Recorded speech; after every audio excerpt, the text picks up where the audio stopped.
Okay. Ow. Yeah, there's that, and I mean the big one a lot of people are talking about right now is Static Shock. It's not canceled, but I think they said instead of putting it on the back burner. Yeah, it's delayed. So, which I'm like, man, Static Shock would be great. It's long. It's still young enough where like I feel like it doesn't have like decades of backstory and lore, but it's still old enough where it does have some like enough, and like original character, like made by black creators, and it's just like it worked so well in the animation, with the whole universe of Justice League and all that. I don't know. It just seems, and it's such a cool character. I thought he was cool. But it's the same thing. The character's really cool. They have to build their world first. The problem is the world is very whitewashed. Like there's not many minorities in this world that they're creating. And what do you do then? And that's kind of the problem when you get rid of Batgirl, you get rid of the Superman with Michael B. Jordan Superman. You get rid of all these things. How does that affect what people think about DC, what they're doing, going forward? That's kind of the question. Mm-hmm. Yeah, I think they're banking on Black Adam with the Rock being racially ambiguous, like totally. Yeah. Well, be as ambiguous as possible, and we're just gonna hope that everyone can just see themselves in the Rock. Yeah. Well, they got what's his name? It looks like Hawkman is also. I don't know who he is. He looks familiar. That's Aldous Hodge. I know he was on Leverage. Aldous Hodge is unbelievably great. I love him. I've loved him. Really good actor. For years, I've loved Aldous Hodge. Yeah. Yeah. Yeah. So, yeah, no, he's. I think he's gonna work well with the Rock. Yeah. But yeah. Aldous Hodge is good enough actor that he can lead something with himself. He's that good of an actor. Yeah. He really is. He's a great actor. I'm really excited to see his take on Hawkman. I'd say I'm actually with Black Adam. I'm actually more excited for the supporting characters than I am the lead. We got Aldous Hodge as Hawkman. Pierce Brosnan as Dr. Fate, which I think is going to be amazing. Which is good. That is a perfect casting. Yeah, that's so good. Like him as Dr. Fate, and the costume looks amazing. I'm not too familiar with the actor who's playing Atom Smasher, but I kind of like the idea of the Atom Smasher being in a movie. Mm-hmm. So yeah, I think who else is in it? I think Cyclone is in this movie. But yeah, Hawkman and Dr. Fate are the two that I'm the most excited for. And I think like I said, is going to be huge. I think he's one of those guys that could be that good enough actor, has enough seasoning on him that he can carry something. Even if the Rock is just the Rock, he can carry something with it. So I'm interested to see how they do with that. Same. At this point in time, go ahead.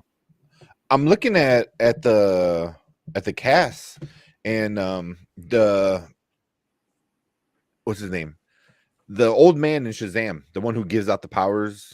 I forgot what's his real name. Yeah, Jaimin Hansu, or however you pronounce his name. I'm sure. Yeah. I know. It's like Damon Hansu, but he's listed in it as Shazam, which is interesting. This is according to that makes sense. That makes sense because he was Shazam before. Yeah, right. Viola Davis, Amanda Waller is also listed as a cast member. I mean, it could be wrong. A lot of times they, like in what Super Pets we did, it said like The Rock was Black Adam. Like what? He was though. I mean, technically, I guess. At the end, he was. He didn't even talk though. But he's still The Rock. Like, you can see Black Adam. He was like, yeah. It's like Superman was like, hey, Black Adam, how's it going? Yeah. So, but yeah, it's gonna be an interesting movie. But I know The Rock wants his whole universe thing to go on. I'm like, yeah, that's not gonna happen. It might happen, but I think you have to have a movie first. How about you have a movie first, and then we'll go from there. See how it does. But there's a lot of news going on right now. I know we were kind of talking about the whole. Well, we'll keep the obvious for a little bit towards the end before we get into our reviews. But Titans, that's gone. Or is on the chopping block, quote unquote. Doom Patrol, same thing. Batgirl obviously gone. You know, you said the Michael B. Jordan Superman film is done. Probably gone. Static Shock is probably delayed. It is legit. Like they are wiping everything out. They're starting clean. So, how do you think they're going to do this with Erza Miller? Like, well, yeah, that's the. Well, here, so they have three options. This is so it says WB Discovery are considering 3 scenarios for the Flash. So the first one is they completely scrap the film. That just done. Can't do that. That's too much money. Yeah. Yeah. And then number two is Erza Miller plays no part in the promotion at all. So they just like, you go sit over there and we'll let all the other characters be in the promotion and do all the red carpet and stuff. Then the last one, which seems like it's going to be the most, it's probably the one they're going to go with, is Erza Miller gives an interview explaining the erratic behavior. Warner Brothers claims they're going to help him out with getting better, and then he does limited press. That might. You go first, Brandon, because I have something I think I would suggest this. I think that might be the best bet. That one or the one before it. You know, they poured too much money in this, you know, to completely scrap it. Or see the same thing with Batgirl before, right? Yeah, but it wasn't as much. 90 million to over 200 million. Like, it's not. It's 200 million after doing that 90 million. Yeah. Okay, so here's my thing. I honestly believe they use Flashpoint, right? Change Ezra, change the Flash, and go forward with the new Flash. Use the Flashpoint, change. You know, he comes back, use a new Flash. Yeah, like have this be his last movie. Yeah. Yep. Just have it, you know, and just cut your losses now, and do a quick recast and a quick reshoot, and just do it. Yeah. After this, they gotta you know, kick either way it goes. They gotta kick Ezra to the curb after this. You know, he's just too much of a liability. Yeah. Even I read this too, that Andy Bush said that Ezra did reshoots this summer. You know, after all the stuff happened. All the stuff. I was reading about that this morning. This is what you're laughing at? Yeah. You're playing interviews from prison during their press tour. Let's make it a whole Arkham Asylum, or not Arkham. Yeah, right? Yeah. Arkham Asylum kind of thing. He's reverse Flash. Yeah. I was never a fan of Miller as Barry Allen anyway. So he's not Barry Allen. That's the problem. But do you cast for Barry Allen or do you cast for the Flash? That's one of those things you have to figure out. The Hulk. Do you cast for the Hulk? You know, or you know, I mean, just you have to make those type of decisions. In this case, you got to cast for both, because he's not a good fit as Barry Allen, and he's not a good fit as the Flash. They tried to, and part of it does lie on the shoulders of the writing and the directing, because they blatantly tried to copy the Tony Stark Peter Parker dynamic from the Avengers movies with Barry, rather than making Barry Allen, which is what they should have been doing. But yeah, he doesn't do it for me as Barry Allen, nor does he do it for me as the Flash. And plus, he runs super weird. But is that his fault? Because I feel like Grant Gustin has a lot to do with that. I feel that, you know, because he is Barry Allen. You see him, you're like, oh, that's Barry Allen. That makes perfect sense. Did that hurt Ezra Miller. They give him not give him a real fighting chance because we already have a guy we think that as Barry Allen. I think you can go both ways. I think you can like, all right, like yeah, he's the Flash over there and he's the Flash here. No, I think you can, but I feel like he does such a good job as Barry Allen that Ezra Miller never had a chance. Like that's. I think if he would have done well enough, I think it would have been okay. I mean, the Whedon cut kind of ruined a lot of stuff. Yeah, I think the way he portrayed the Flash, or was told to portray the Flash, or whatever, whoever you want to blame for that.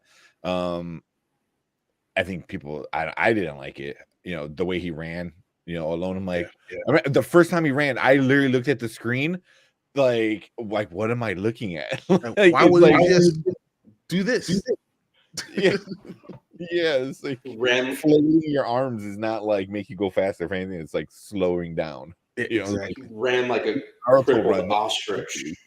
Yeah, no, it was like a brokey, like he was breakdancing. Like I don't know what he's doing. And that's Snyder. So I might get attacked by all the Snyder fans, but that's a Snyder thing because that's not a Whedon didn't make that. You say that all you want, but guess what? They're going with the Snyder cut. They're going with the Snyder universe. That's what DC's going with. Nah, I think they're done with it from the looks of it. From what I've been reading, I think they're over it. But I do like your idea of getting rid of Ezra. How they should end it is do the Flashpoint, like you said, and have a new Flash. Don't show his face. Just show a silhouette, and then you can just literally continue. Here's a new universe. You don't know who it is yet, but he's still here. Boom. Start your new stuff. Yeah, you can do whatever the hell you want to do now. You got time. There's no need to do anything else. Yeah. And you can continue with Ezra, or you could change it. So if Ezra all of a sudden just the movie's a hit and it's huge, you can continue with him. So I was looking up. He doesn't have movies that hit. Like Fantastic Beasts, I don't think are good. And I think they're not really well received by a lot of people. He was in Perks of Being a Wallflower, which was a pretty good movie, and he was We Need to Talk About Kevin. Those were the only two movies that he was pretty good in. Yeah, and they weren't like big movies. Yeah, there's been a lot of guys who've done poorly on their own and then get into these big universes and do very well. Yeah, it's funny because if you've seen We Need to Talk About Kevin, it's like he's taken that role a little too literally. But he's still. Oh yeah, he's a good actor.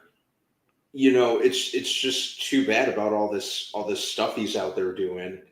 And yeah, the Fantastic Beasts movies are very. I've struggled to finish the third one, and I still haven't finished it because every time I sit down to watch it, I keep falling asleep on it, and then I have to constantly rewind. Like I'm very indifferent to the Fantastic Beasts movie. They didn't need to be made. It was just trying to kind of just milk some more cash out of the Harry Potter franchise, the Wizard. Hey, watch. First of all, I'm gonna tell you this. Harry Potter is the greatest world ever created. This is nothing against Harry. This is nothing against Harry Potter. So I love totally understand what they do, but they should have done a better job. There's other things they could have done. They just were such a rush for the money grab. They didn't, really make characters that you care about. They didn't figure out how this is going to work out. So now they left on Dumbledore, but they didn't do anything else. So it's just they are banking on you loving Dumbledore so much and want to know so much more about him that they didn't develop any of the other characters. I just think that was poorly executed. Yeah, exactly. It was just, the Fantastic Beasts movies, the Harry Potter movies, which I could watch over and over and over and over and over again. Those still hold up. They still do it for me. There's still that wow factor, and they still grab me. The Fantastic Beasts movies just. I probably watched 5 of them just this weekend. Just I'm sitting here looking like, what's on the TV, and I see Prisoner of Azkaban. I'm like, damn it, can't stop. And then I see just Dumbledore's. I mean, I see all the movies over and over, and I start watching one, and next thing you know, I watch 4. You know, and it just it happens every single time. Like, damn, did I just watch 10 hours of Harry Potter? Well, when they put them on TV, they usually put them all together. That's what happens. They marathon them. You finish it and you're like, oh, I'm about to get up, and you're like, damn it. All right, you gotta watch this one too. Just keep on going. We're going back to it. So Andy said Grant is good, but the CW writing doesn't have him saying enough witty one-liners. The Flash is supposed to be a quick-witted. For sure. You know, it's CW, so it's more. I think in 9 years, he's had some good times and he's had some bad times, but in 9 years, it's hard to continue to keep things the way they're supposed to be. Yeah, it started off really well, but I think if you go, you know, to like a film, like a film writer and have it done, I think he could pull it off. Yep. Yeah. I mean, he's got the look, he's got the attitude. Just give him a little bit more of that smirky, you know, kind of smart ass kind of thing to it. I think that'd be good. You know, if anything, go talk to what's his name, Michael Rosenbaum, the guy who voiced the Flash. You know, the best Flash. Yeah. Yeah, he's probably he's as synonymous with for me with the Flash as Kevin Conroy is with Batman. No doubt. I always see clips on Facebook and YouTube and stuff, and they're like Batman and the Flash and somebody else goes to encounter the Flash's bad guy, or and they're all in his face, we're gonna destroy you, who are you working for? And it was the bootleg Joker that is also Mark Hamill, which is funny. The trickster. Yeah, and in the cartoon, everyone's we're gonna you know, take you to jail and blah blah, and then Flash just comes in and is like, hey, you're off your meds again, aren't you? He's like, yeah, you know, and it's he's so chill. I'm like, the Flash is great, especially with Michael Rosenbaum. But I mean, that's what, you know, go on his podcast, talk to, if Grant goes on, talks to him, hey, you know, you're the voice, I'm the new face, let's do it. I'm Barry Allen, I'm the fastest man alive. Oh no, there's someone faster.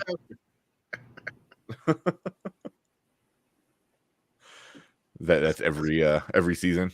It's every episode. Yeah.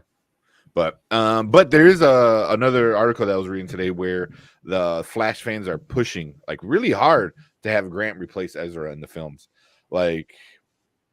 Yeah. So there's all over Twitter posting memes. You know, the one with him in front of the grave with the peace sign. Ezra Miller in the back on the tombstone. You know, oh, that works so well. Photoshop, hilarious. You know, yeah. So people are doing it. I think it would be cool. I don't know if he wants to do it because I'm you're hey, you were Flash for the last decade, 10 years. You want to do it again? Yeah. And this time we're gonna do it for another 15 years. Yeah. He was I was a Flash for 25 years. Really? No. Yeah. Can't do that. Yeah. So that's the only thing I don't think he'll jump on board with that. Yeah. I'd be interested to see who if he wasn't already playing another comic book character. I always thought a good Barry Allen would be Andrew Garfield, but he's obviously he's already Spider-Man, and you know, had his redemption with No Way Home. But there was always a part of me that thought he would make a decent Barry Allen if opportunity presented itself. Yeah, he's got the look, you know. I could see him doing that. You know, he was they made him very smart ass ish in that version of Spider-Man. So I can see Andrew Garfield. That would be good. You know, he's kind of lanky too. That is a really good call. I like that. I'm thinking about I like that. Yeah. But and he's a really good actor, man. He's in that serious, he's a great actor show kind of thing now. He was in that Boom Bang, whatever the hell. Tick Tick Boom. Tick Tick Boom. Tick Tick Boom. There you go. Yeah. That was close enough. Boom Bang. Boom Bang Boom. But yeah, I mean, he was up for right? Exactly. Well, if we're gonna talk about people crossing over, what about this whole thing with Henry Cavill being Mr. Fantastic, meeting with Marvel? I didn't hear it would be Mr. Fantastic. As Mr. Fantastic is what it's saying specifically. Well, I read an article about Cyclops as well. Like he might be Cyclops. I'm like, no. There's only one person who's going to be in Marvel. One character, and that's Sentry. There's no one else. It's got to be either Sentry, or if they do more super soldiers, this is floated around a lot. He could be Captain Britain, but I'd be good with him as Sentry. That Captain Britain. If they go, if they go into other super soldiers, which there's enough room for that, he'd be a good Captain Britain. But I'd take him as Sentry as well. Either one would be good. I think Sentry's the only person that he could be. Honestly, I think that's the perfect casting for it. Yeah. And Sentry is kind of the Marvel answer to Superman to a certain extent.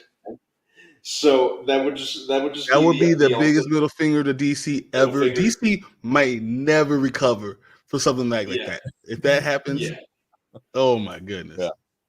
Yeah. It would be like that. That's basically Feige. Like, all right, you're not gonna let him play Superman. I'll let him play Superman. Andy, that's hilarious.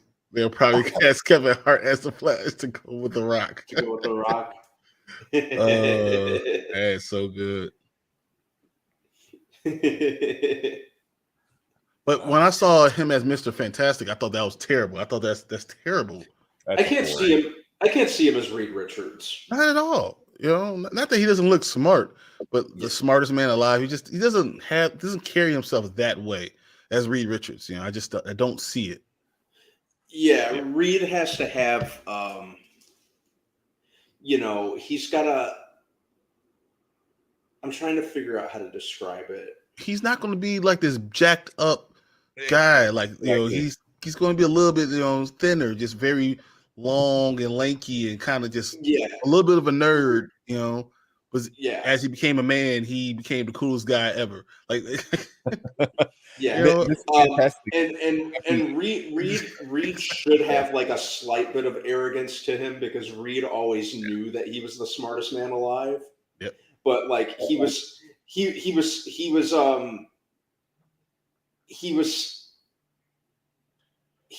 the what's it called? He was so smart that like sometimes he kind of disregarded other people. He always knew that.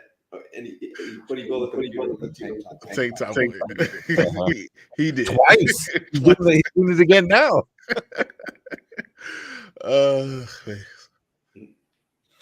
I would love to see. I would have loved to see Tony Stark and Reed Richards during the same time. That would have been awesome. Had both of them and Riri Williams and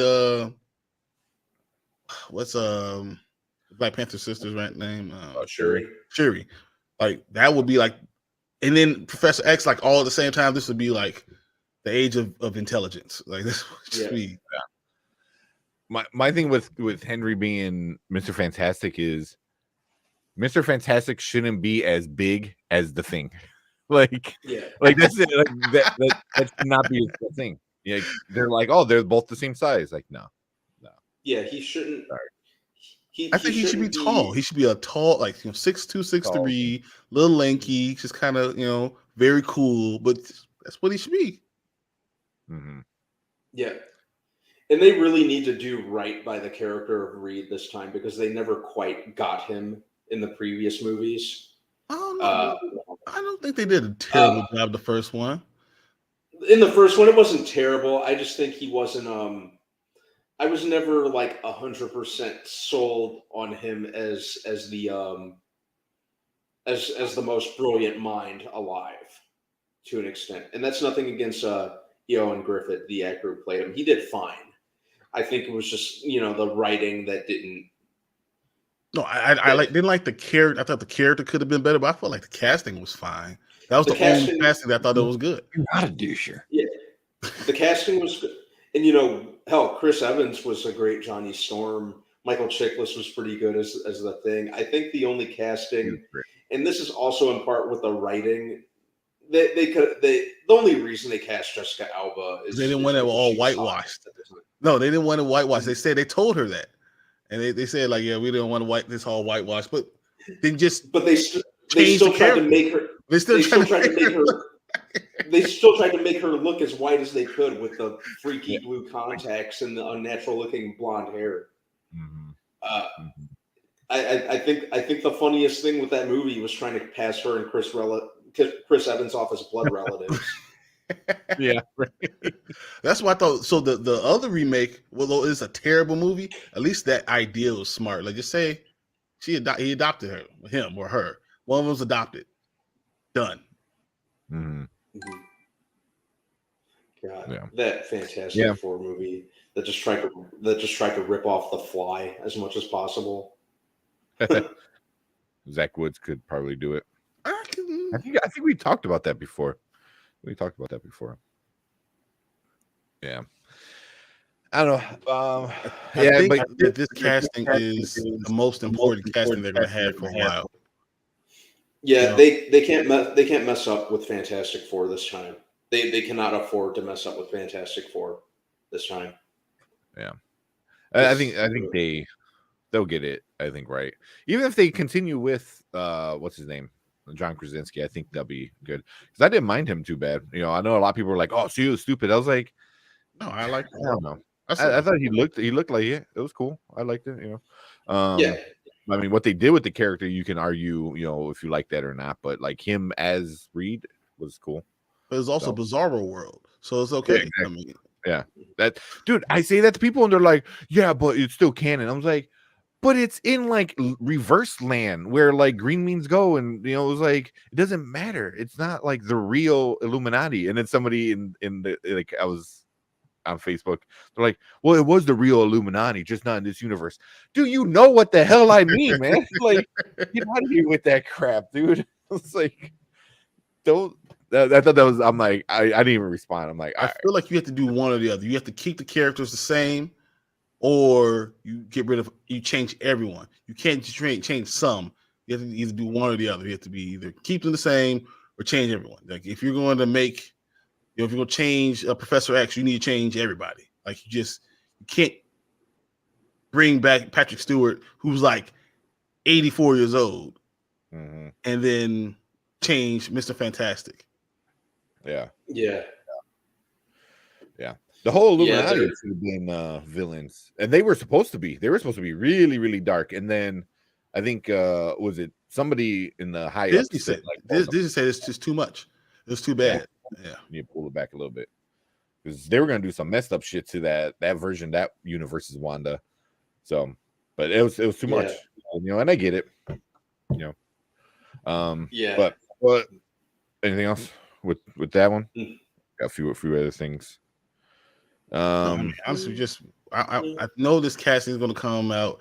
I think the casting is going to come out in September. I think in September we're going to find out. 23. Yeah. D23. Yeah. I think they'll announce a director as well. You know, because I know John Watts originally was supposed to direct it, and then he backed out.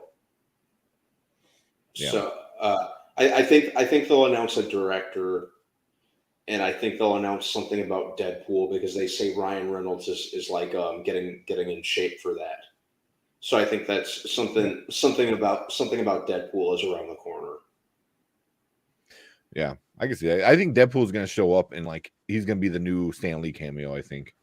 I remember. I don't think they're going to do more than that though, because I feel like Deadpool is too big of a character.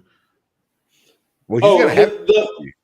Yeah. Oh yeah, they'll definitely do more than that, but I think they're going to have him pop up here and there just for shits and giggles. Yeah, I don't see them doing it in the movies. I can see them doing it Disney Plus, have him popping up in all the Disney Plus shows. Because I think Disney Plus is like less serious, not worried about anything. They just do whatever, try it out there, and then they see how the movies go. Yeah. You know, I know Deadpool. What did you guys say? Yeah. I was just gonna say, well, you know, the fun thing about Deadpool is how meta of a character he is. So I wouldn't put it past them for him to show up in some of the movies here and there, kind of just depending on the scenario and have him break the fourth wall, or like just kind of pop up doing something wacky, just because hell, it would happen in the comics from time to time. So I wouldn't I wouldn't rule that out. You see what Andy said? You got it. Yeah, I'm saying my mouse just didn't work. I've been watching Better Call Saul, and I kind of hope Bryan Cranston plays Dr. Doom. I feel like he's too old. Yeah, that would be super cool. That would be super cool. It would. Yeah, I'm sure that they're gonna whoever plays Reed, they're probably gonna cast somebody around the same age as whoever plays Reed. That's what I'm thinking. Yeah, I agree. But yeah, D23 is going to be, I think, big. I think for sure. I probably won't be able to. There's no way you're going to be around for D23. No, because I believe it's the 10th or the 17th of September. That's the Marvel panel for D23. Is that it's a Saturday, I think, early afternoon. And it's either the 10th or the 17th. So I probably won't do it, but hopefully, if you guys want to, jump on and talk about it, and it's on a Saturday, so we can definitely live react and stuff like that. Should be cool. Yeah, there's no way for you to say we. There will be no you. There's no way. We minus me. But here a couple more things I had because there's so much DC stuff going on now. So kind of with the Batgirl stuff, that Warner Brothers and Disney or Discovery. I don't know how they're gonna call it. Is that Warner Brothers Discovery? Yeah, there's gotta be a better name. Warner Brothers Discovery Plus, right. Max Plus. But I guess some people have reached out to Leslie Grace and trying to make things better. So they're out there telling her hey, we want you to be Batgirl again. Would you want to do it again? They kind of fixing some of the bad PR, but I don't know. I mean, even if she decides to do it, when is that going to be? 5-6 years? I mean, you can't make it a commitment like that. And the fact that I've already did the movie, and I get part of the sales, and you scrapped it, I don't want nothing to do with you. Yeah, this is the time for Marvel to come in. I'm telling you, Marvel needs to go get Henry Cavill. They need to go get everybody. Just bring them all into their universe and just kill the DC universe. He's like, oh, you got the buried characters, but we got all your actors. Yeah, them all. Watch them scoop up Leslie Grace, the girl who played played Barbara Gordon. Yeah, Yeah. He's got pretty much a role for everyone. I'm just saying, we got so many roles out there that she could be anyone. I could see her being Jean Grey when they decide to do that. Mm-hmm. I think she's young enough, good enough actress, be a Jean Grey. That'll work out. Was that bring Henry Cavill as Hyperion? Man, I don't know. I don't know if they would go Hyperion. That's a good question because he's really strong. I don't know. I gotta sit and think about that. I'm still saying Sentry. Just throw a blonde wig on him. Yeah, blonde wig. Yeah. Just give him his Superman suit and just spray paint it yellow. With I was gonna say take the Witcher wig and just and make it yellow instead of white. Yellow, yeah, just golden blonde. Yeah, that's funny. Yeah, that's funny. But yeah, so they're trying to at least talk to her. There's rumors that they're gonna still give a lot of the people in that movie money, some kind of bonus. Obviously, it's not gonna be as much as. But you also don't your career. You didn't do nothing to your career. You had a chance to star in a movie, and your career is just done. So I'll be like, exactly. Whatever. All that time, that 8 months of my life that I, got in shape and learned all the stuff is just gone. I wouldn't want to talk to DC. I'm telling you, if anyone from Marvel's listening, go get them. Yeah. I mean, the one good thing is she's got a lot of PR right now. She's got so much press because it doesn't even matter if the movie's good or bad. She's I don't say victim, but she's kind of it's kind of that way. Victim. It's kind of a victim. And now she's everywhere. So I can see so many people wanting to go after her, not just like Marvel, but like other movies, other things. They're like, hey, we need a young, like woman lead, and you're in the news. Everyone knows your name now. Like, here's a bunch of money. Come do our movie.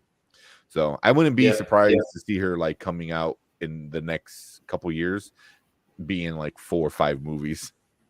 Tell you, I can see it on the X-Men. Yeah, even that, but that won't be until like 2025 at least. For if they do X-Men. Yeah. So I'm thinking they're gonna do other like kind of things with mutants and kind of slowly incorporating them into the universe, and then do an X-Men movie. Well, obviously, because the mutants are gonna be the ones that stop Kang, so it has to be at the end of that. It has to be the end of Kang Dynasties. I think that's what's gonna. They start to stop him, start to really give him trouble because he hates mutants. Mm-hmm. Yeah, I think from what I read, I could be wrong, but I thought I read something about if Marvel wants to use X-Men, they have to use the old actors first. Yep. But that until like until their contracts expire. Yeah. So that's why, like, I don't think until after 2025, after Phase 6, is when we see X-Men. Just because, I mean, it's the same thing with all the Defenders. They bring different characters. This is what I'm saying. Like, you bring in Wolverine, because you don't have that problem. Jackman doesn't want to do it. You don't have to worry about because his contract's over. He doesn't want to do it. You can use you can bring another Wolverine. Patrick Stewart probably still have to use him for now. Yeah. Yeah, I mean, if he's willing to, I'm okay with that too. But I mean, eventually he's getting old in age, man. He is, but I'm always a Stewart fan. Yeah. Oh yeah. Yeah. Yeah, but so there's that. So I think Leslie Grace is gonna do really well in the next couple of years because of all this stuff. Then a couple last ones was the Batman. Like the sequel for The Batman hasn't been greenlit. It hasn't been greenlit. Yeah, which is freaking a lot of people out. But I don't think it's that much to worry about. It's still I would because the movie came out this year. Like but if you're gonna do something about it, if you're gonna you need to start writing now. You can't wait. Oh, McAvoy. I don't mind McAvoy. Is that Professor? I didn't like there's part of me that's inclined to say that characteristically I prefer James McAvoy to Patrick Stewart. Patrick Stewart obviously was like the physical perfection, obviously, and he did great. I would rather have Patrick Stewart be McAvoy. His mom and dad would rather have Patrick Stewart be their son. That's what I'm saying. Like Patrick Stewart is preferred in all aspects of everything. His wife would be like, give me young Patrick Stewart instead of him. Just saying. In all aspects of life, Patrick Stewart's better, except he's old. Yeah, I like McAvoy though. I like that they gave him more character arcs. The professor in the ones with Patrick Stewart. He was great. He just never had like too many character arcs from what I remember. I did like that they kind of developed the McAvoy take, and you kind of see him going from that young. Terrible. Say what? But those movies were terrible.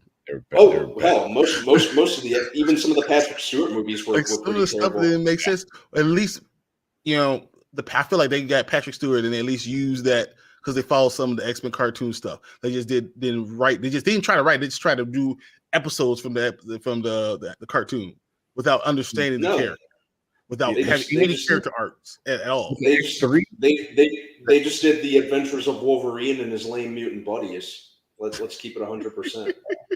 Yeah, Well, when she kills all the X-Men, she kills Xavier, she kills Cyclops. I was like.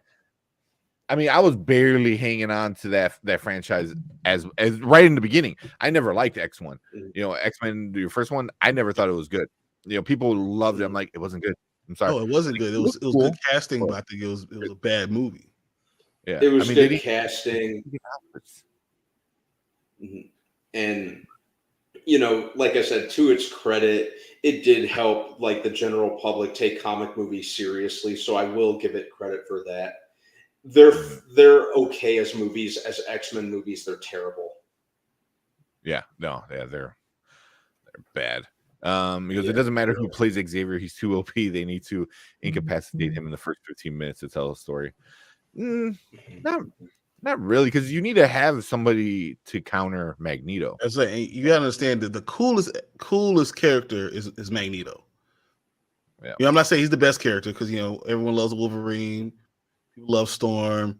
The coolest character is Magneto, and you have to have someone to be on that other side of the mental edge. Like that, Magneto is so cool.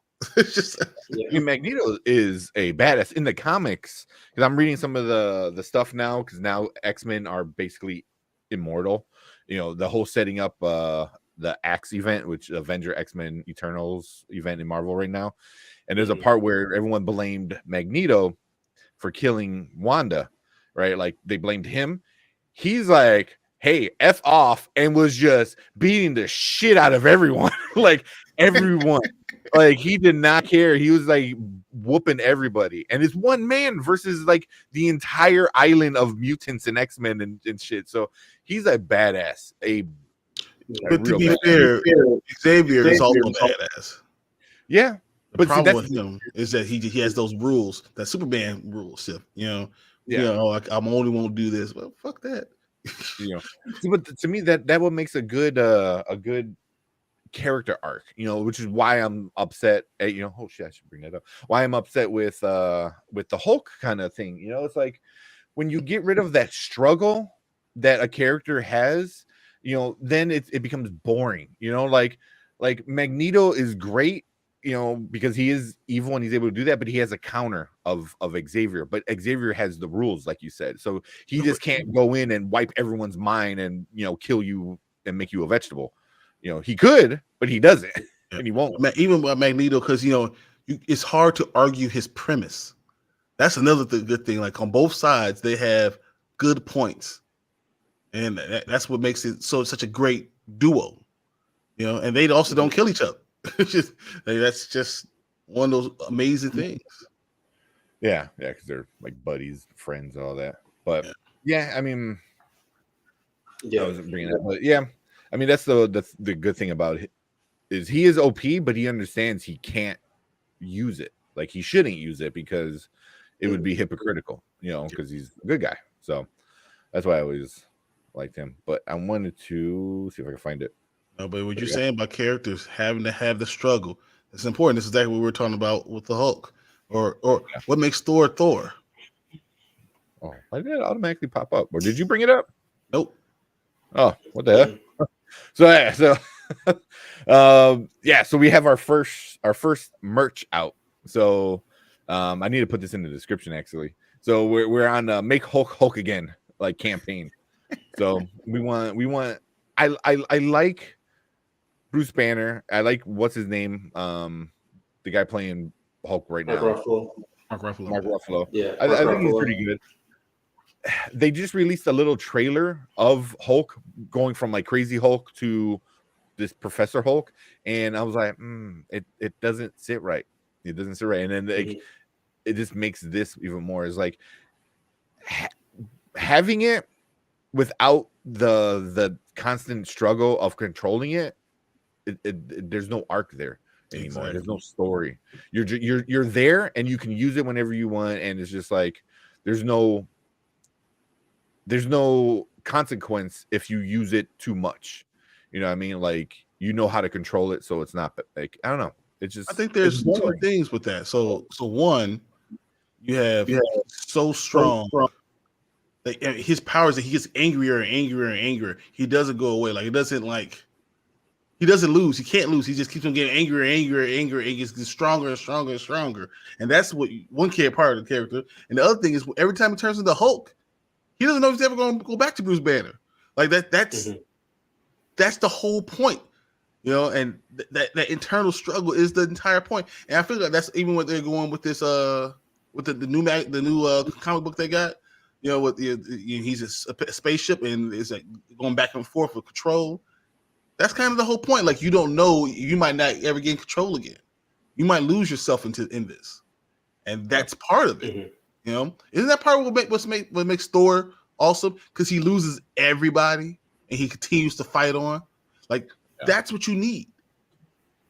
I feel like that's important for the character in the character development.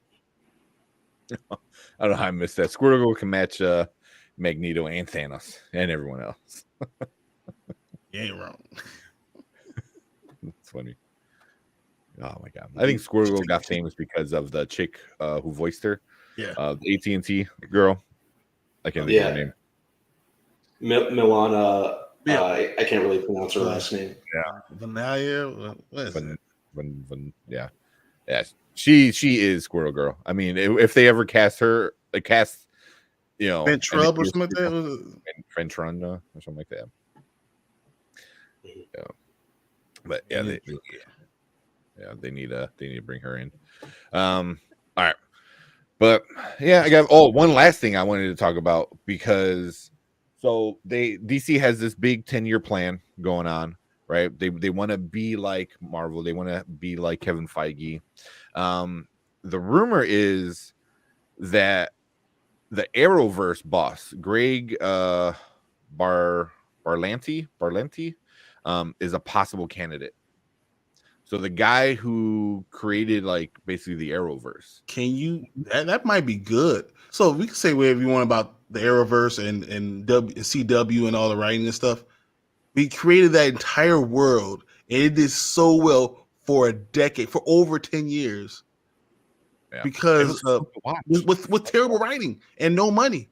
Imagine if you gave them writers some money. Yeah, that would be good. That would be good. I would like to. I mean, he's just a candidate, but he knows the characters already. He's worked with it before. He kind of like is not but he's a person that no one really knows his name until you're like, oh, he did this, and this, and you're like, oh yeah, cool, I like that. You know, so I'm trying to think of what else he. I guess he was technically part of the Green Lantern movie. But he was part of everything else. You know, Titans, like pretty much everything DC. Superman and Lois, you know, Batwoman, Supergirl, Legends of Tomorrow, all that stuff. Hey, what's up, dude? Hey, Derp. Yeah, he wouldn't be too bad. I was trying to see if he directed anything or whatnot, but I think he's just a producer. Oh, he directed Love, Simon.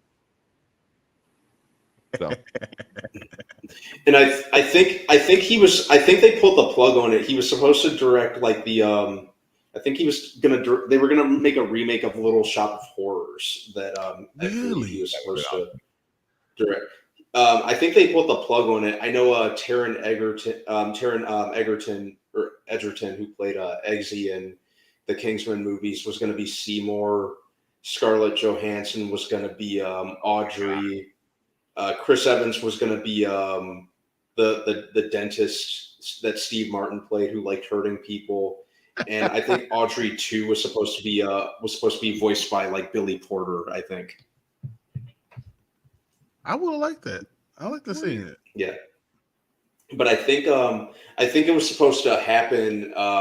It was supposed to start filming like back in 2020, and then friggin' COVID happened and derailed or canceled everything. So I don't think I think it's just dead in the water. Yeah. Hey, Derpy, I was watching the game too. I got it on one of my screens around me. I saw the cover. I was like, "Tell us what? Wait, you beat the Reds. Does that really count as a win?" Yeah, it's like if a tree falls in the forest and no one's around to hear it, does it make a sound? Does it really matter? Yeah.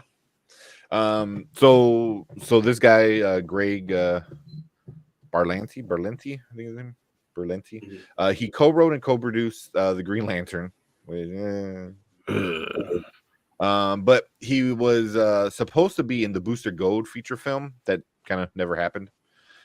Which I was super excited for. I really wanted to see. Yeah, Booster Gold could be cool. Yeah, but he was a big part of the Arrowverse. Like he pretty much created like the Arrowverse. So he helped develop Black Lightning, which the first season of Black Lightning was really good. Amazing. Black Lightning to the third season was pretty good. The second was a little bit whiny, but the third was just I was like, what the hell are you guys doing? It's just what the hell are you doing? Yeah. So yeah, he was part of pretty much every DC thing on TV for sure. So yeah, I wouldn't mind that. I got a question, just a random question. What franchise, like what show have you guys watched that you wish would have continued that didn't continue, that that got stopped? Like what's the one thing that you wish you could have just kept it going for a little bit more? I was just talking about probably Smallville, because I wanted to see Tom Welling like really continue on in full Superman glory. But I feel like Smallville still kind of got a little weird towards It definitely did get weird, but I loved his progression from Clark Kent to Superman, and I loved that the final shot was him like wearing the suit in the John Williams Superman theme playing. I wanted to see more of him as Superman. I like that. That's a good call. I got Derpy here. Gotham was good. I mean, there's a bunch of anime that just ended that I wish would have kept going. Man, I'm trying to think of like a show that just ended. I gotta let this go. The best show from WB isn't even DC related. It's Supernatural. Supernatural still should be going on. I've watched every single episode of Supernatural 18 times. I'm a huge Supernatural fan. Even when it started to get weird and they started to come back around, I watched all of Supernatural. Mm-hmm. It got really weird. But it came back. It redeemed itself. The ending was good. I might cried a few times. I need to watch the ending. Yeah, I gotta finish up the end. I don't want it to end. Yeah, I don't want it to end. So that's where I'm like. That's what I did with Bones. I was watching Bones all the time, and this is the final season, so I just stopped watching it because it's always out there in the universe. So for me to finish it.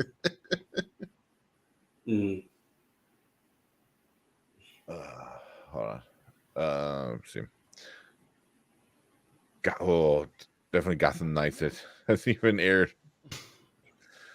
Oh yeah, that's right. Jimmy's showing back up. He wasn't showing up for a while. That was weird. Hey, that was another one about to come up that everybody's about to say is probably my answer. Scorpion. I was so pissed they just stopped. I was like, dude, I want to know what's going on next. They just broke up and they were like, all right, see you later. I don't think I saw that one. Scorpion was really good. Like these geniuses that had problems with dealing with other people, and they had to come together to solve these problems. I'm so mad they ended that. Psych. I didn't like the fact that Psych was even though they did the movies, I love those, but Psych was great. God, it was on for that long. It was on for so long. Supernatural is amazing. I think they're going to do it again. I really feel like somehow it's going to come back. Not for a prequel one. Yeah. No, the prequel's happening. Yeah, I thought you meant like that's going to be the thing that goes on for another like 20 something years or whatever. No, I think that Dean and Sam are going to come back. They're going to come back. I'm telling you, man. They're going to do a movie. It's going to be a Supernatural movie. Yeah, we get a taste of shows, Brian. I guess Brian watches everything. I watch it. That's why. Like right now, I'm really hoping that the Orville gets renewed for season 4. I thought the Orville was great. I think this season is turning into the next generation. It really has turned into the next generation. It really is. It's got that throwback vibe to it, which I absolutely love. It did a better job doing that than the other Star Trek movie shows have done. It's done a better job. Yeah. Yeah. Hold on. All right, hold on. Okay. I'm be back for a second. So if you guys want to talk about, you better go. Go. Right. Hold on. All right. So, of course, I want upload. Can't wait for season 3 of upload. Yeah, whenever it starts. We haven't really heard any progress on it, and I'm pretty sure, it's got to start filming before the end of the year. I'm starting to feel like the new season of The Boys is going to come together a little faster than expected because they've already been doing some casting for it. Yeah, but see, the thing about Upload is they wrote it already. Mm-hmm. They had wrote season 2 and season 3 of Upload already, so it's ready to go. Mm. So I know that's going to happen. Yeah, and very excited that, especially after seeing those new pictures, very excited for the new season of Cobra Kai. Cobra Kai, yes. In a couple weeks. I can't believe it's happening so fast. Yeah, and they shot it. They very much shot it kind of covertly, pretty much under the radar. And I'm loving that freaking Mike Barnes is going to be in this season. That is going to be unbelievable. I'll leave it on reboot trailer drop. I actually have been looking at this, and it looks interesting. They all got to be part of the factory, and in order to play, I'm going to watch it. So I'm going to watch it too. Mm-hmm. Yeah, I think there's a lot of things you could do by making it a series. So I think that's a good idea if they're gonna take that approach to it. That's probably the best route. Say, Jimmy, why did they cancel Batgirl and why haven't they thrown Ezra out? You gotta watch the beginning of our show. We talked about that a lot. Yeah. We did a deep dive into that, Jimmy. It still does not look good, I have to say, for DC right now, because as I said, Batgirl being, it feels like they're getting rid of anything that's multicultural, and it's not true, but that's what it feels like. And then they're holding on to the Flash. Well, the Flash has spent $220 million, guys. That's why they're going to release that. That movie's going to get released. 90 million is a lot. 220 is stupid. That's before marketing. Yeah, no, they're going to get this movie out. Yeah, Warner Brothers is just. Well, they were already messing up anyway, but now they're just really between a rock and a hard place. So here's an interesting question. D23 live stream reaction. I think we're going to do that as long as Brandon stays awake. And there's no way I'm going to let Tank be there. He's not going to. He has things he has to get done. There's no way he's going to be allowed to do it. But we'll be. No. Even if you have the Bjorn, right. I'm still gonna be like, no. If it's the 10th, if it's the 10th, oh yeah. No, I don't know. You're like, it's like no. It's no way. But we will be here, and maybe we'll get a phone call from him, like special guest for the next 5 minutes. Ask all your questions right now. Here's Tank, and then we'll kick him off. I want to see if we can live stream it. Obviously not on YouTube. If we could do like a watch party or something would be cool. On our Discord. One thing I do want to do, since we're talking about like live streaming and stuff like that. I know Derpy does some games and stuff like that. I think he had it on because today was that Field of Dreams game. Yep. I was watching it. I'm watching it. And I know Derpy was doing like a watch party and stuff like that for it. I'll be down. Yeah, I'll see what I could do, because I think you have to be a D23 member, and I could probably get a membership with all my Disney points. I have so many Disney points, so I might. 28,000 points later, like what? I think I'm almost at 29,000. So, well, I needed at least 25,000 so I can do the tour when eventually now. But yeah, but when Brandon comes back, I want to do a watch party of Logan, because you still have Logan, right? I've seen Logan. You saw it now? Okay, because you saw it? Or you watched it? Yeah. So remember we talked about that? Yeah. No, remember the reason I watched it is because of the when they said the Obi-Wan series was inspired by Logan part. So I just went ahead and watched it. What up, Martin? Finally. And what did you think of it? I know why. I love it. It's by far the best X-Men movie that they ever did. Yeah. I mean, everything they did in that movie was perfect. Yeah, as much as the X-Men movies piss me off, and they made me legitimately sick of the character of Wolverine. That was it was very, very good. Yeah. Even though it was technically like the 7th or 8th Wolverine movie in the series, but that's neither here nor there. But the way they ended it, the story was so the way good. It was. I mean, it was very, very written good. well. And then I'm happy everyone was dying. And they died the right way. It was just good. Yeah. I think Nostalgia Critic made a joke about this. How it was kind of the same basic plot as X-Men 3. They focus a ton on Wolverine. Everybody dies. Professor X dies. And but I think that connection between Professor X and Wolverine, seeing Logan, caring for him, Professor X, and how his powers are going crazy and can kill everyone. That's just amazing. Seeing that. Well, there you go. That's the little girl stuff. That can you imagine?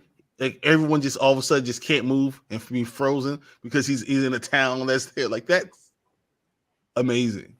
Yeah.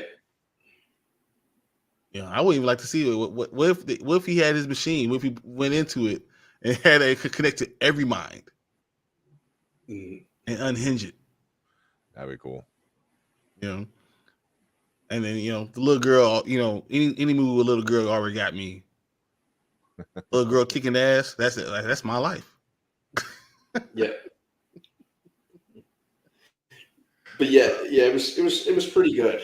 I like the approach to it, and it didn't even feel like a superhero movie in the conventional sense. It was kind of it's like a Western almost, which was cool. It was. That's a very, very good call. It was like a Western. So Jimmy said, "What Logan holds a special place in my heart."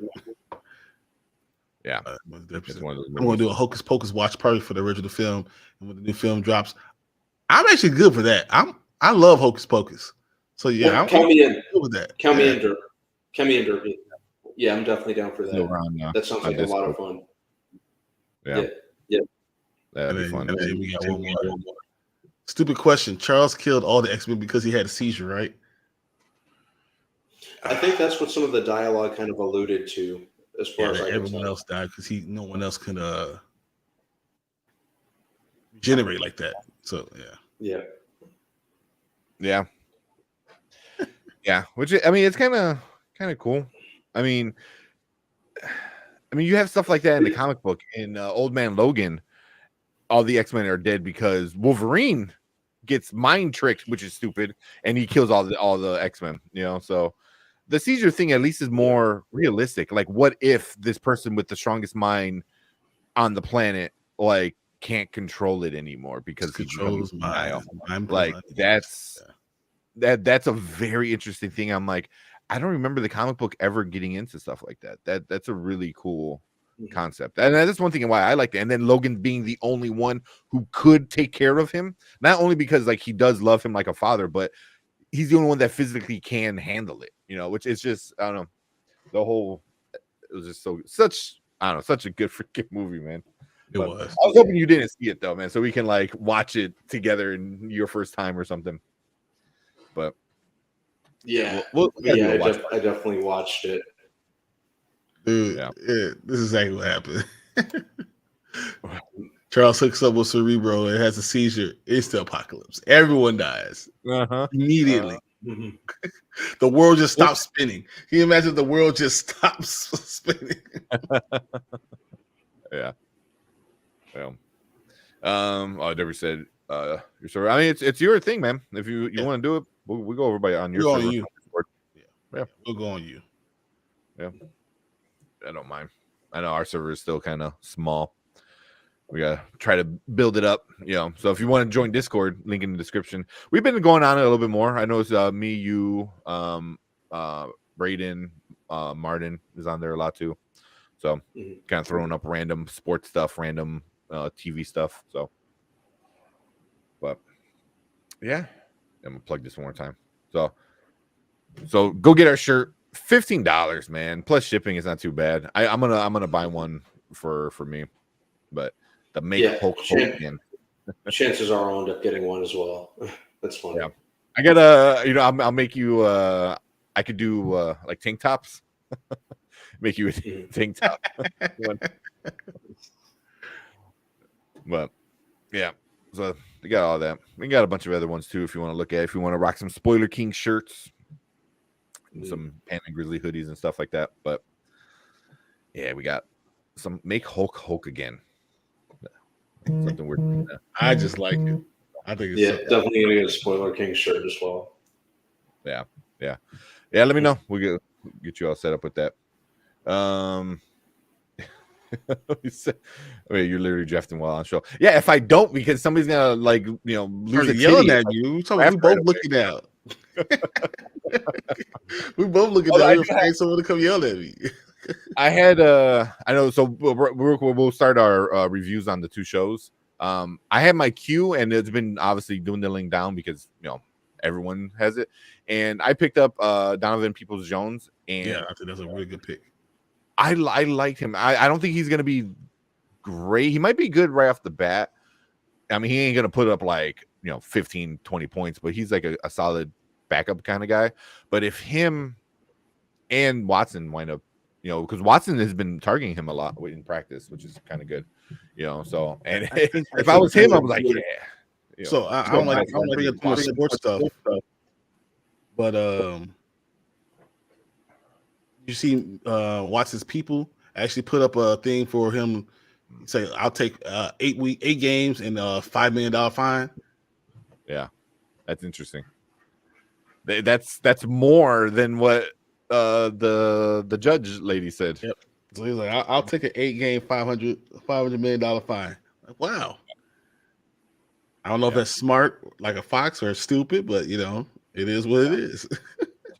But if you guys are interested in more sports stuff, especially like Cleveland, what's going on over there tomorrow, Martin and the Dynasty Pylon guys, they're going to talk about the Cleveland Browns, and I know he said there might be a special guest who's like a big Cleveland kind of person. So yeah, if you're into fantasy football and sports, NFL, go check out Dynasty Pylon. The link is in the description of this video if you want to check them out. But yeah. All right. Where'd you go? You have the link to Mind Tank invite when you can. I'll do that from your Discord. Nice shirt, dude. You can get it. Link is in the description if you want to get one of the shirts. And they got big sizes, man. We have real good big sizes. So yeah. Well, the classic T goes all the way up to 4XT. So unless you're Marvin, it should fit most normal people. Marvin's a 5XT, just like yeah. That's all right. Oh yeah, so he's doing Saturday, September 24th, Hocus Pocus original watch party. Then the next night, October 1st, Hocus Pocus 2 watch party. Nice. So there you go. Cool. Yeah. So we'll be there. I have Derpy's link. I'll throw it in the description at the end of this video and stuff like that. If you want to join his Discord. But I did. I think he did Spaceballs. Yeah, that was fun. Yeah. That's pretty fun. Yeah.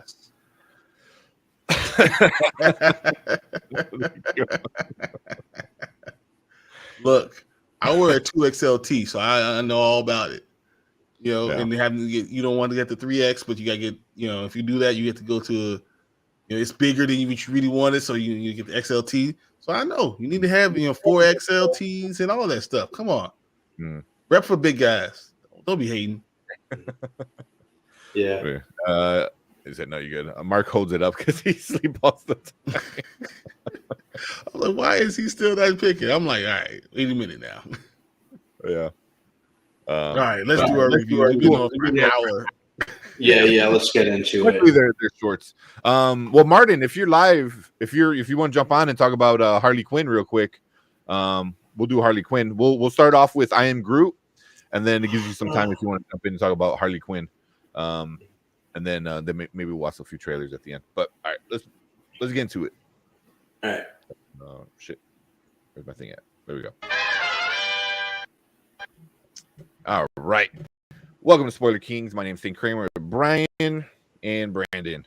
So what is up, guys? So if you're live, we've already been live for a little while, chit-chatting and talking and stuff like that. But we're going to start our review part of the channel. So we're going to talk about a couple shows. So the first show is going to be one that just came out yesterday, I think, the 10th. I Am Groot. Yeah. I think it came out yesterday. Yesterday morning, I'm sorry. Yesterday morning, right? Yeah, I Am Groot. Super short show. I mean, you can knock it out in while you're on the bathroom toilet. A matter of minutes. Speaking of, that's what I did for episode 2. They're 3.5 minute episodes, which is funny because the actual length of the video is about 6 minutes, and about 3 of those are just credits in all the different languages. But the actual video is about 3.5 minutes. 5 of them, so 15, 20 minutes or so. So let me bring up the list real quick. So right off the bat, what do you guys think about it? It's great that Marvel it's so great that Marvel has us hooked to the point where they announced this show almost 2 years ago. They really had us wait 2 years for a show that you could finish in 15 minutes. But it's harmless. It did what it set out to do. The show didn't really need to exist, but it set out what it needed to do. It's cutesy and harmless. I was pretty indifferent to it in that regard. Easiest paycheck of Vin Diesel's career, that's for sure. Bradley Cooper, if anything. Bradley Cooper was in 30 seconds of it. Yeah. So yeah. What you, Bryon? What did you think was about fine. Even my girls were like, "Oh, that's cute," and then they kind of went on to do something else, and they're like, "What? It's over?" Like, yeah, baby, you gotta watch these things. By the time we got to episode 3, they're like, "All right, no, we're gonna watch this. We'll sit here and watch this." And they liked it too, but it's really quick. Yeah. I think it's designed to just hold us over right now. And we have to wait 7 days. That's all it is. It's perfect for that. Yeah, until we get She-Hulk. But yeah, I don't know. It was fun. It was just super, super fun. I wish I had the list of all the episode names. I freaking really loved it. It was just so goofy. Groot is a dick. He is such a little asshole, man. He's such so the first one was Groot's first steps. Then we had the little guy, which is kind of the one a lot of people see the trailers, and then Groot Pursuit. Groot takes a bath, and then Magnum Opus was the last one. So they were all fun, but I thought the first one actually kind of helped with some of the storytelling of the character Groot, because in Guardians 2 he was a twig in the pot, and then the next time you see him, or not in Guardians 1 he was a twig in the pot, and then in Guardians 2 he's the little menace running around, little baby Groot. So you never get to see that. Here in this episode, you get to see him become a stick, kind of get bigger, and then outgrows the pot, and then becomes a little jealous asshole, It's like he was like Dennis the Menace. Yeah. Just running around and ruining things. That's all he was. Yeah.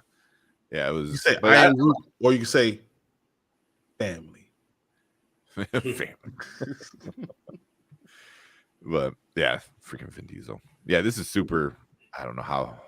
He didn't even record it, right? I mean, it has to be like he just said the line a bunch of different times, and now it's just like on a loop. Yeah. like a soundboard, right? Like, and then you can just edit so it sounds like, oh, here's Baby Groot, here's Old Man Groot, here's regular Groot, right? I mean, it has to be. So that's a good question. I really wonder, honestly. It's like the Simpsons episode where like, oh, she's the voice of the Roadrunner, and she goes, oh, you do the beep beep. She goes, no, I just do the beep, and then they doubled it. So, have you ever seen The Simpsons? That was the episode with the dog. What's his name?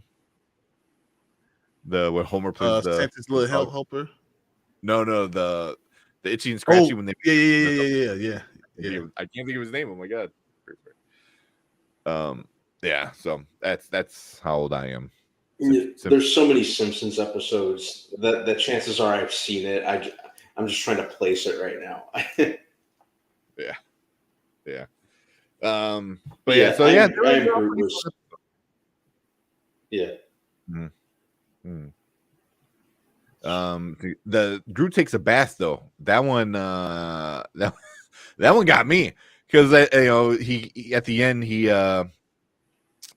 kept growing out the green like kind of moss stuff he kept putting on, and then he ran out of it, and there's that squirrel bird kind of thing with the cool mohawk, and then he winds up like the nest. It just cuts, and then he has like the scarf on. I'm like, oh my god, did they just kill the thing? And he like shaved it.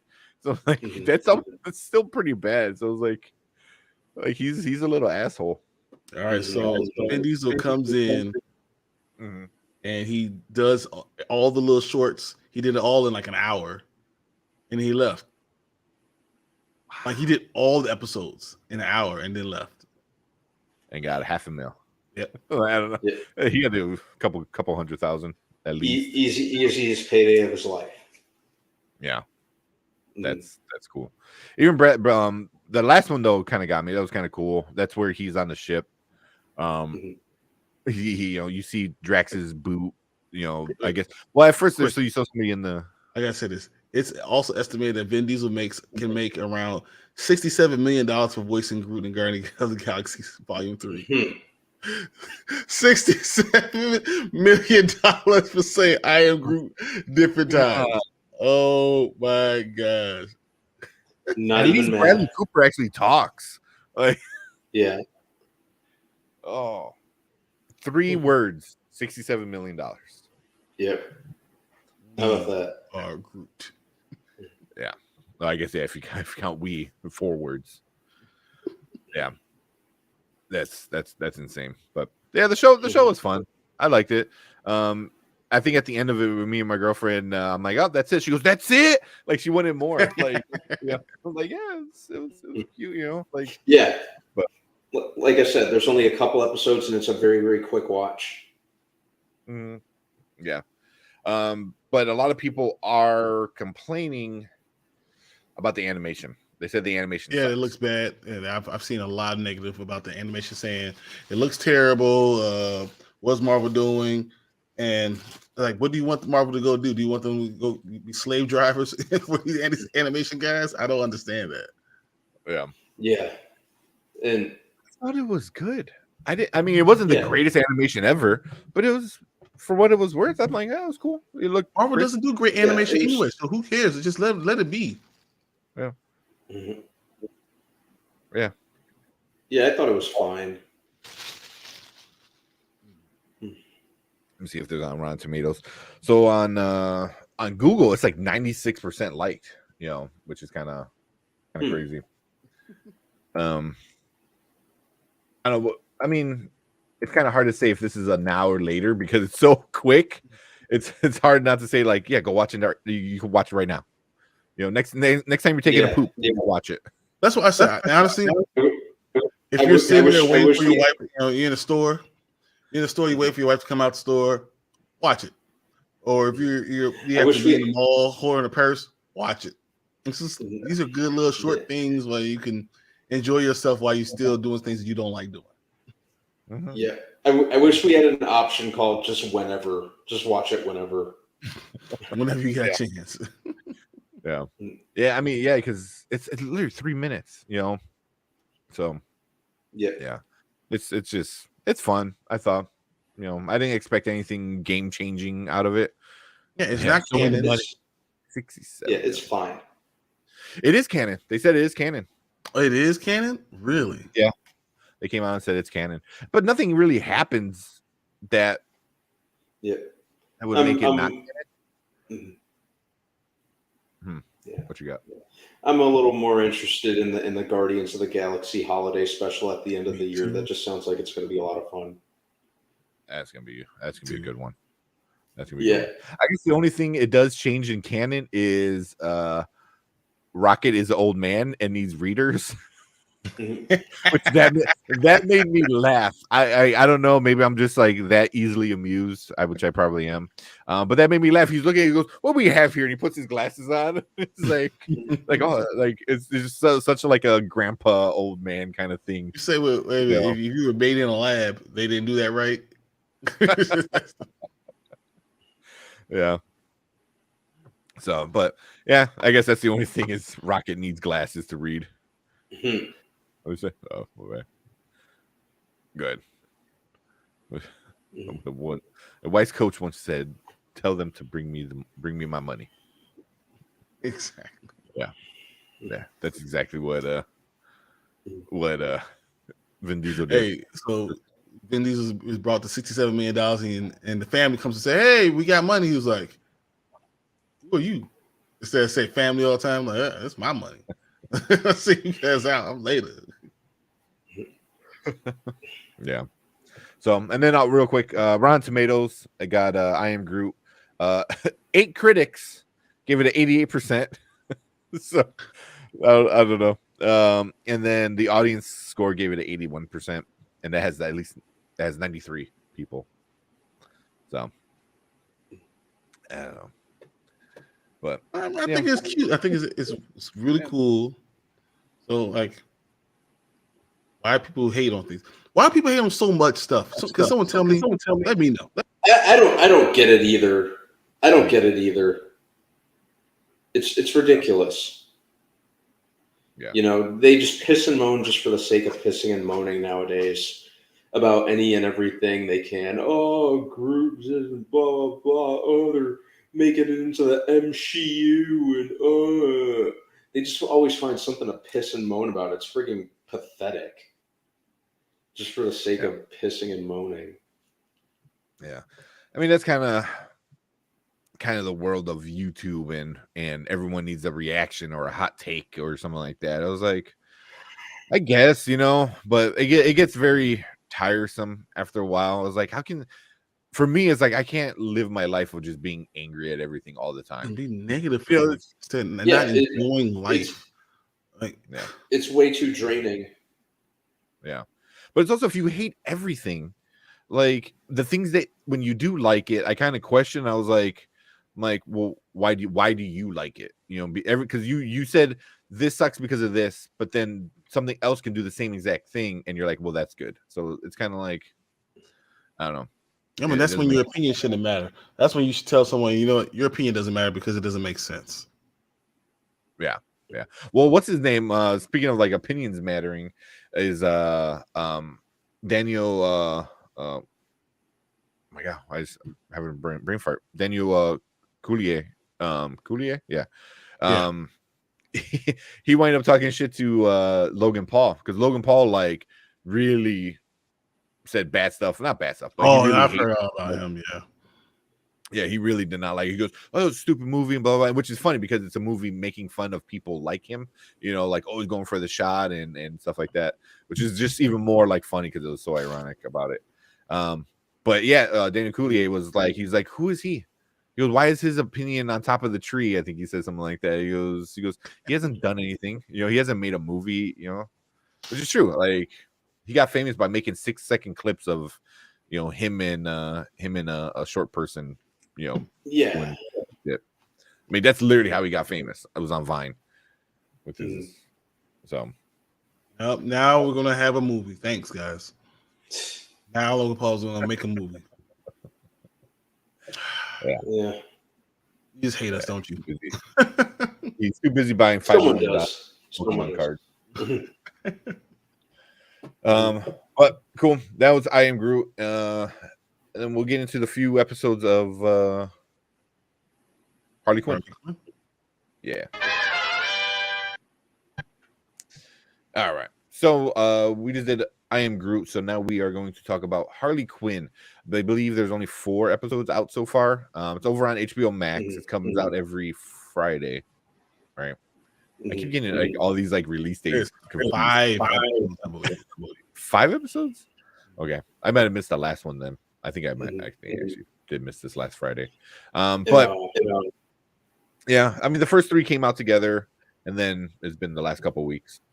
But what do you guys think about it so far? I don't know if you guys, neither of you seen season 1 or 2, right?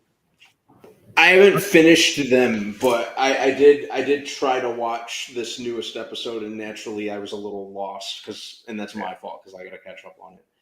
But it was still, I still kind of think I followed most of it. It was still pretty fun. I love the voice acting on it. The vibe that they went with is absolutely great. It's very suitable for the character of Harley. So I'm really liking the route that they're going with it, and even making Batman a bit of a bumbling what's it called, a dork, for lack of a better term, is pretty entertaining to watch. Yeah, like Nightwing is a new character, and I like what they did with Nightwing. Yeah, I'm gonna have to catch up for that. Yeah, go ahead though. It's creative. I mean, everything's really creative. This is all is fine. You know, I love Kate Cuoco as Harley, but they really go all the way out there. I just can't. Sometimes I watch the episodes, I'm like, what the hell am I watching right now? This is just crazy. Yeah.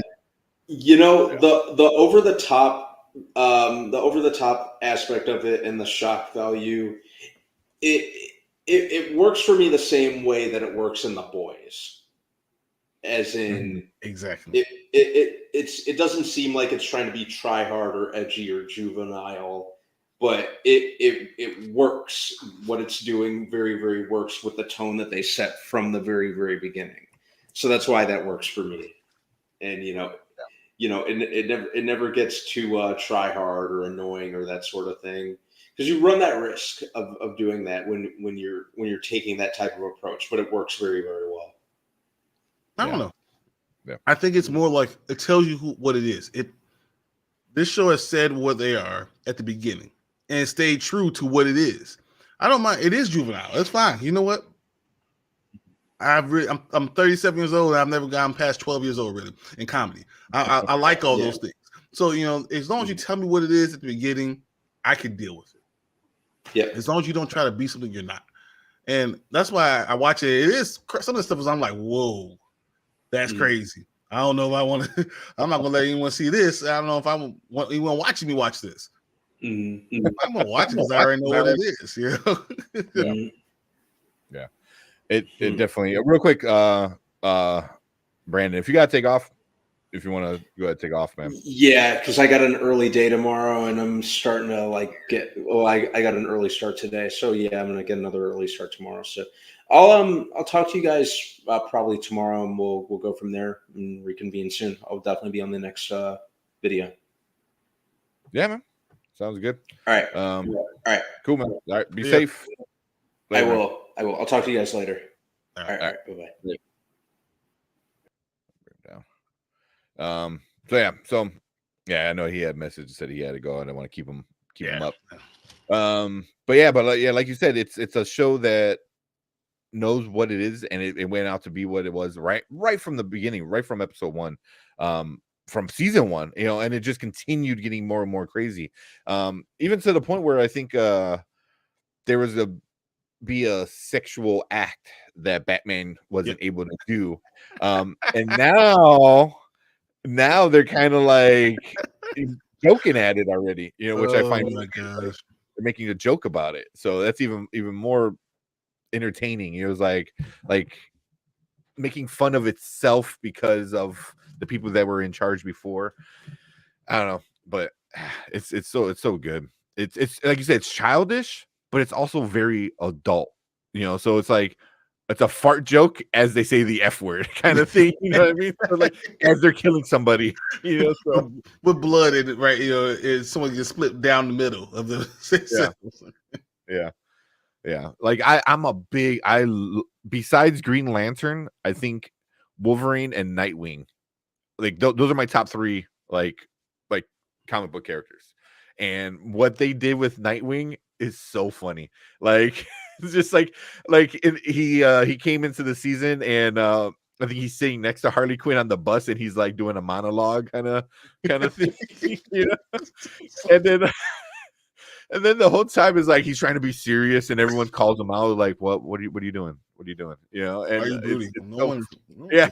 Even Batman calls him out on it. He goes, "Why are you doing that? What are you doing?" Like, it was so funny. It made so much sense with the characters. Like, of course, Nightwing would be like, no, I gotta be my own person now, my own hero, and it was so funny. And then he winds up having the breakdown in the maze room thing. It was so good. So I was curious to know what they were gonna do with Nightwing, and so far I like it. Really goofy, really funny. I mean, that's what I expected, and I enjoy it. That's what they do. I mean, they're doing it really well.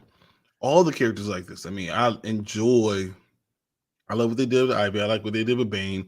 I'm enjoying Bane. Is awesome, right? And then, I mean, Batman is great. I mean, it's fun, and as long as you don't take it serious and expect too much of it, you can enjoy. Sit down, and just enjoy something. Yeah.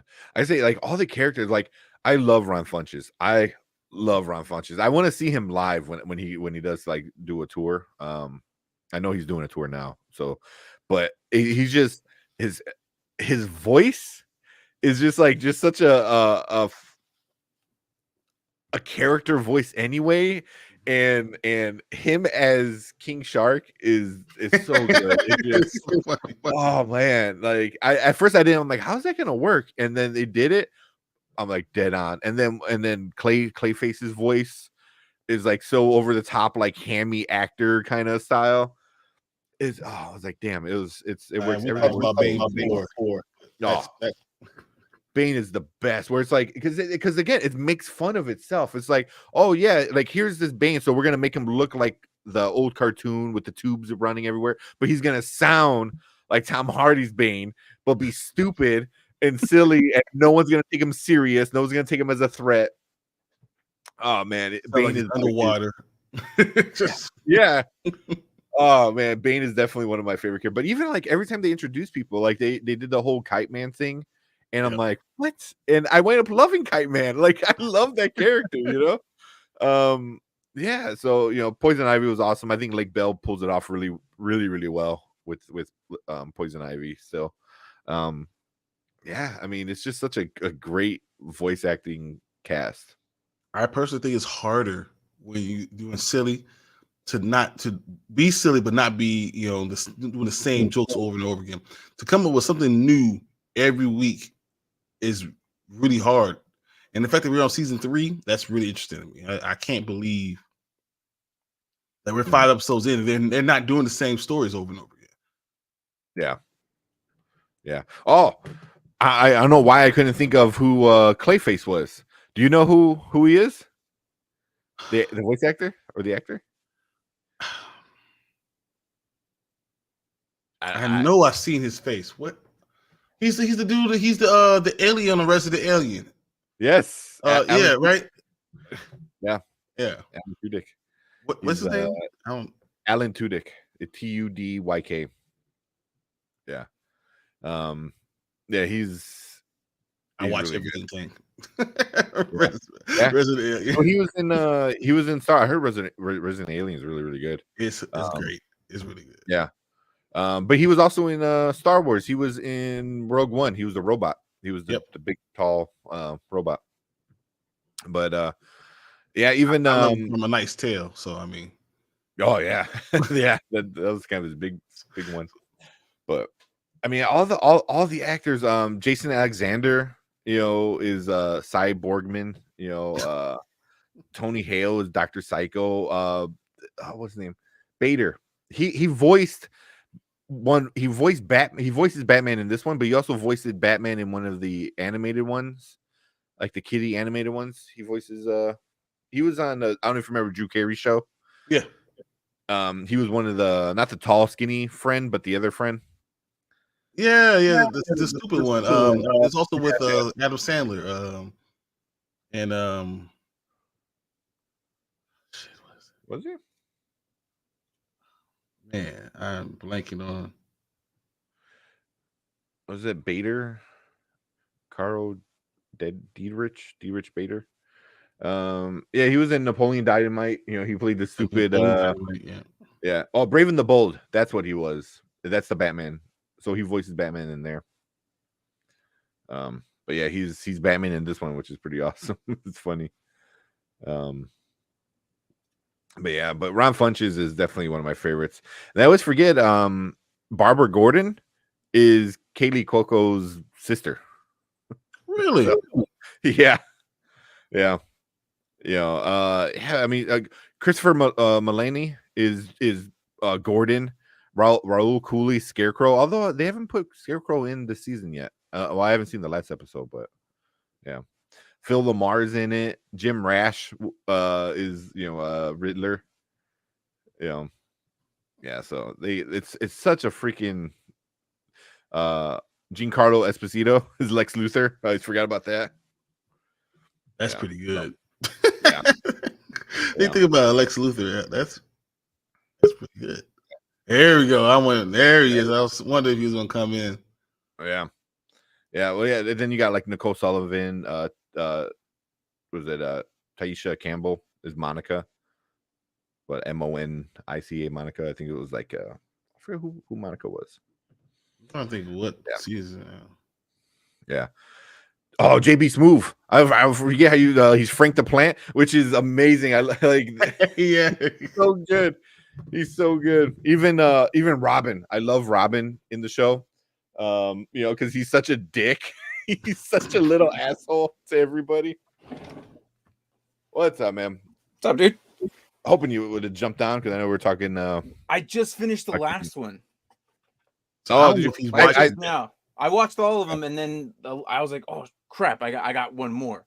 So why you guys were wrapping up the last one? He hasn't seen the fifth. He hasn't seen the fifth one yet. I haven't seen the fifth one. Yeah. I could have jumped on then. So yeah.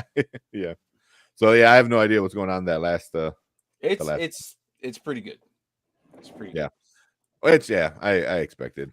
I expected it. It's so many famous people. Michael Ironside is Darkseid. It's wait. Wayne Knight. I gotta stop you right there. The T-shirt that Martin has on is so epically great. I love that T-shirt. Yeah. Oh, every Friday night I will go out. I will wear that shirt. I actually made Disney shirts. Donald Duck, great character with this shirt. Nice. Mm-hmm. We went to Disneyland. I was wearing it, and we went to his little house or whatever. He was taking pictures. Yep. And he does the quack sounds and whatever. He does this, and then he or she, I don't know, but I'm pretty sure it was a guy because the voice inside was like a kind of like a deep, real quick chuckle. Yeah. And it was like a huh. And then it went back to the duck laugh, and then he's like no, like no, like in the quack voice, like no, like that's not good or whatever. So but yeah, no, Sandy, yes, she did make these shirts. Nice. She made my so I took this one. We have I have the beers. She has the ears, and then the other one is the malt whiskey one that I also wear. I like that. Yeah, I like that one too. Yeah. Let me get a light on real quick. Hang on, give me a second. Yeah. I remember him wearing this shirt before, and that was a awesome shirt. I was like, I'll wear that all the time. That's all I do. Yeah. Oh man. Yeah. So I gotta watch that last episode. But Ron Funches, man. I don't know. He's Phil Lamar's in it too. You know, Who is he? He says he's Jason Practice. I don't remember. One thing I do like about it is you mentioned JB Smooth. JB Smooth is his character's the best. Frank the Plant. Yeah, it's great. It's freaking great. The show, like, I've been waiting for this season since last year. And I remember telling Tank and like constantly holding like when's it coming? And they're like holding out on us, and then eventually came out. I was like, oh, this is perfect. I literally took a day off to watch it from in my middle of training. I drove back home or whatever because we weren't that far. We were still doing our thing, but I had the option to go home. And I'm like, I'm gonna go home, knock out these episodes, and then just go back the following. Nice. It's one of my favorite shows. That's awesome. That's so. Yeah, it's a really good show. If you haven't seen it, definitely watch it. Yeah, I recommend it. I mean, there was an episode last season where they were kind of like making fun of the whole Snyder fans and actually I think I have it right here. Like two guys in the basement. Like here's like release the Snyder cut. The Last Jedi is not. Oh yeah, these idiots. Yeah. I remember. It's literally making fun of the fans that like it's. I don't know, man. Yeah, I remember. It was nuts. So good, And now they're making fun of the whole thing where like Batman can't do this, and now they have Batman doing stuff, and it's nothing's off limits. It seems like with the show, and that's what you would expect from like a Harley Quinn show. I think it's funny how the different views of these characters on how they view each other and how they view Batman. And Batman has a different perspective. Like when he's not Batman and he's Bruce, like they made him like such a goober. Like he's just like this total opposite, like from what we would expect. Like, what is this? Yeah. This next episode, you're definitely gonna be like, what? This is not the Bruce that I'm used to. Like it is completely different. Why is that? Because Batman's just a dude. He's just a guy. That's all it is. He's just a guy. He's not super. Whatever. Let me get started. With a lot of money. With a lot of money, you can do whatever. A lot of money. Exactly. I could be Batman. Mark could be Batman right now. He's a better Batman than Batman is right now. If I give him $40 billion right now. No, but it's really funny. Like in the last episode from what you watched, Tank, was it ended where Catwoman and Batman, right? Yeah, the foot rub where what's his name? I recognize that sound. Someone Frank. I recognize that stupid sound. Frank the Plant gets like the powers is one of the last things I saw. Yeah, and then okay. Which I think that was episode 4. So I didn't see episode 5 yet. Okay. Batman's a real guy with real emotions. That's all he is. He's not. Never mind. Let me go there.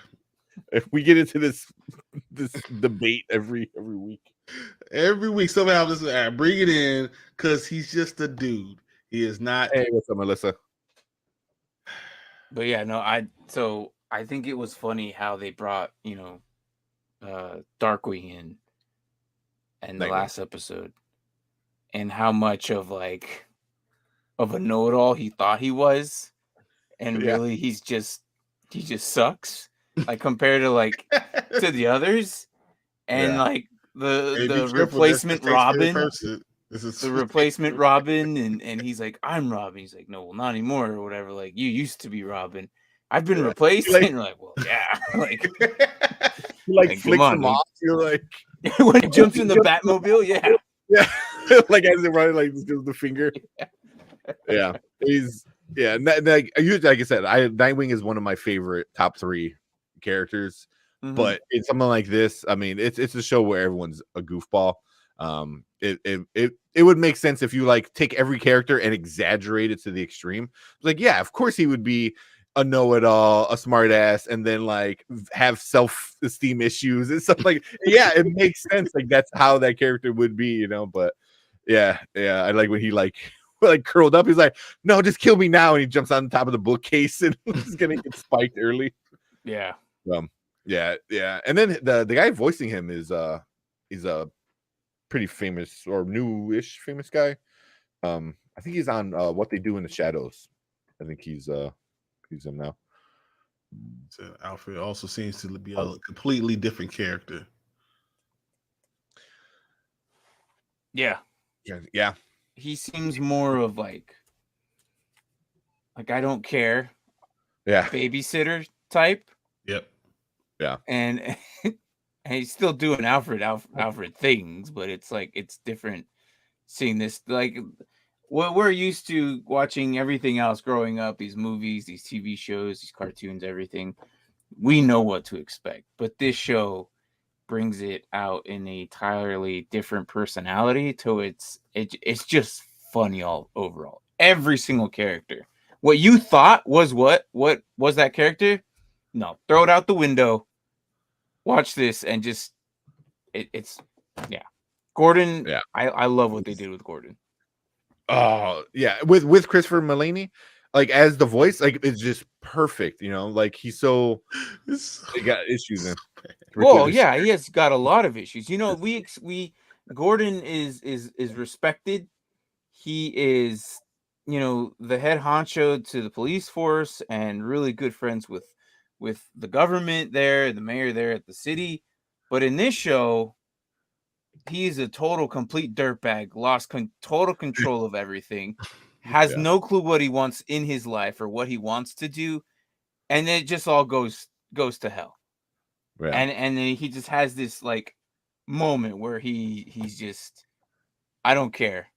Let's just do whatever. And he starts listening to Two-Face, and Two-Face is like his conscience, his little talking puppet to the side. Yeah. And he's basically controlling him. And he's like, yeah, sure, whatever, let's do it. I don't want, like when he was running for governor or whatever. Yeah, mayor. Yeah. Which was so stupid because they're like, like they would go up to him and wait.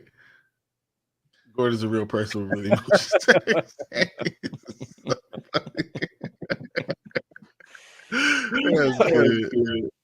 That's funny. I'm trying to say who voices Bane. Bane is definitely one of my favorite characters in this one. I like Clayface.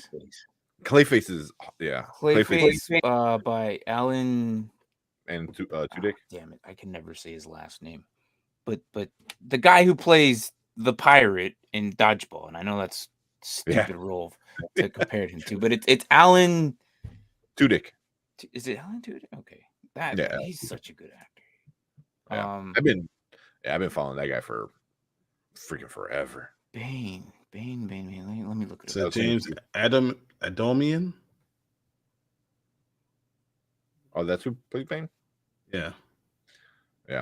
It's just I freaking love it because so there's a friend of a friend that I know, and he would do the Bane from the Dark Knight Returns. Was that Tom Hardy's Bane? And he would do it really well. And then he realized he's like, oh, I can get like the inside of a paper towel holder, like the tube, and like do it. Oh, it sounds so perfect. And then he says the stupid shit, and then it's like did somebody figure that out and just like, or is that what really happened? Tom Hardy was in there with the paper towel, like, oh, I think you're about to go back. It's like, yeah. How would you feel if you saw that? It was like it's an extra scene. You see Tom Hardy actually doing it. That would be actually pretty awesome. That would be funny. I can't find it. Who plays Bane? Oh well. No, what I do want to see though in these next couple of episodes, I want to see more of King Shark and Clayface. Like I understand they're at the house, with Catwoman's house and everything, and they're like taking care of it, right? But there's like in the last previous season, there was so much of them that they made it funny, like it was goofy. Now they're focusing more on Harley and Poison Ivy, which is fine. But then they're like veering away from those two characters, and I'm like, dude, they're pretty. They didn't have a lot of big moments, but when they did, they were hilarious. I'm hoping they go back to it. Now that Catwoman. Oh crap! Uh-oh. You'll see it. You'll see it. You'll see it. You'll see it. Yeah. But aren't we the spoiler kings? How come you haven't watched it? I just completely. He didn't know it came out today. It just came out today. That's why. You're good, man. No, it comes out tomorrow. No, the fifth one's Oh, it came out today. Fifth one's out. Yeah. The fifth one. I thought don't want to come out on Fridays. No, I believe it comes out on Thursday. Was it? I don't know. But yeah, I just didn't have time to watch it, which sucks because I do like the show. When the first 3 came out, I watched it like that night, and then episode 4 came out, I watched it like that Friday. But yeah. But I mean, already the first 4 episodes, you really didn't get that much Clayface and that much King Shark, and I do agree with you. I want more of them. They're good together, and they're even like they're just like funny, and they did have big roles in season 1 and 2. Like oh yeah. Like they weren't just like whatever kind of people, standby characters. Like they had some bigger. There's a whole episode of King Shark going back home and like not wanting to get a prearranged marriage kind of thing. So yeah, because he's a king, so he has to like keep the kingdoms kind of thing going. Yeah. You guys have to admit, I never seen Harley Quinn episode. I gotta check out. You should, man. You do. It is hilarious. It's one of my favorite shows right now. It's not for kids. No, not for no, definitely not. You'll like it. It's different because, like I said, it's a different perspective on how you view the villains and how you view everything else. Batman is just like Bruce is, well, I guess from what Sandy was saying, Batman is a real guy with real emotions. Your Uncle Penguin gave you. But yeah, I can hear whatever you got going on. Yeah, we can hear that. Oh, can you? That's probably why we can hear the echo. That's why we're hearing the echo. Yeah. Yeah. But no, it's really it's just different, Jimmy, and I really recommend seeing it like as soon as possible. It's funnier than hell. I mean, HBO like just comes out with great in stuff. The tiny chair. Mm-hmm. Yeah. Why do I not remember this? Yeah, like that was like I saw that, so that had to be season 1. They put Bane in the tiny chair. Was that this season? No, it's like season 2. Oh, yeah, I don't think it was season 2. I cannot remember that scene. Oh my gosh. I'm gonna have to go back. I don't remember that scene. Was there? Come on. Bring it up. Freeze! Been a minute. Bane, good to see you on your feet after the Legion went boom. Luckily, I was away. So, what's the deal? You guys get invites to this Injustice League dealio too? Actually, Harley. Oh, yeah, they gave him a fold-out chair. Yeah, I remember that. Oh, crap. It's time to get a band made, but not enough to find one more executive chair. Level chair. Funny. Yeah. That is hilarious. Yeah. So. Yeah, that's funny. Yeah, the show is so freaking good. Highly recommend it, man. I did not expect it to be good, and it wound up being super good. But yeah, I mean, shit, I'm gonna go probably watch the other episode probably tonight when I'm in bed before I go to sleep. Last question, then. This will do it. Who's your favorite Batman villain? Good question. Let's see. There's so many. Let's see. Try and bring out a list over here. Here we go.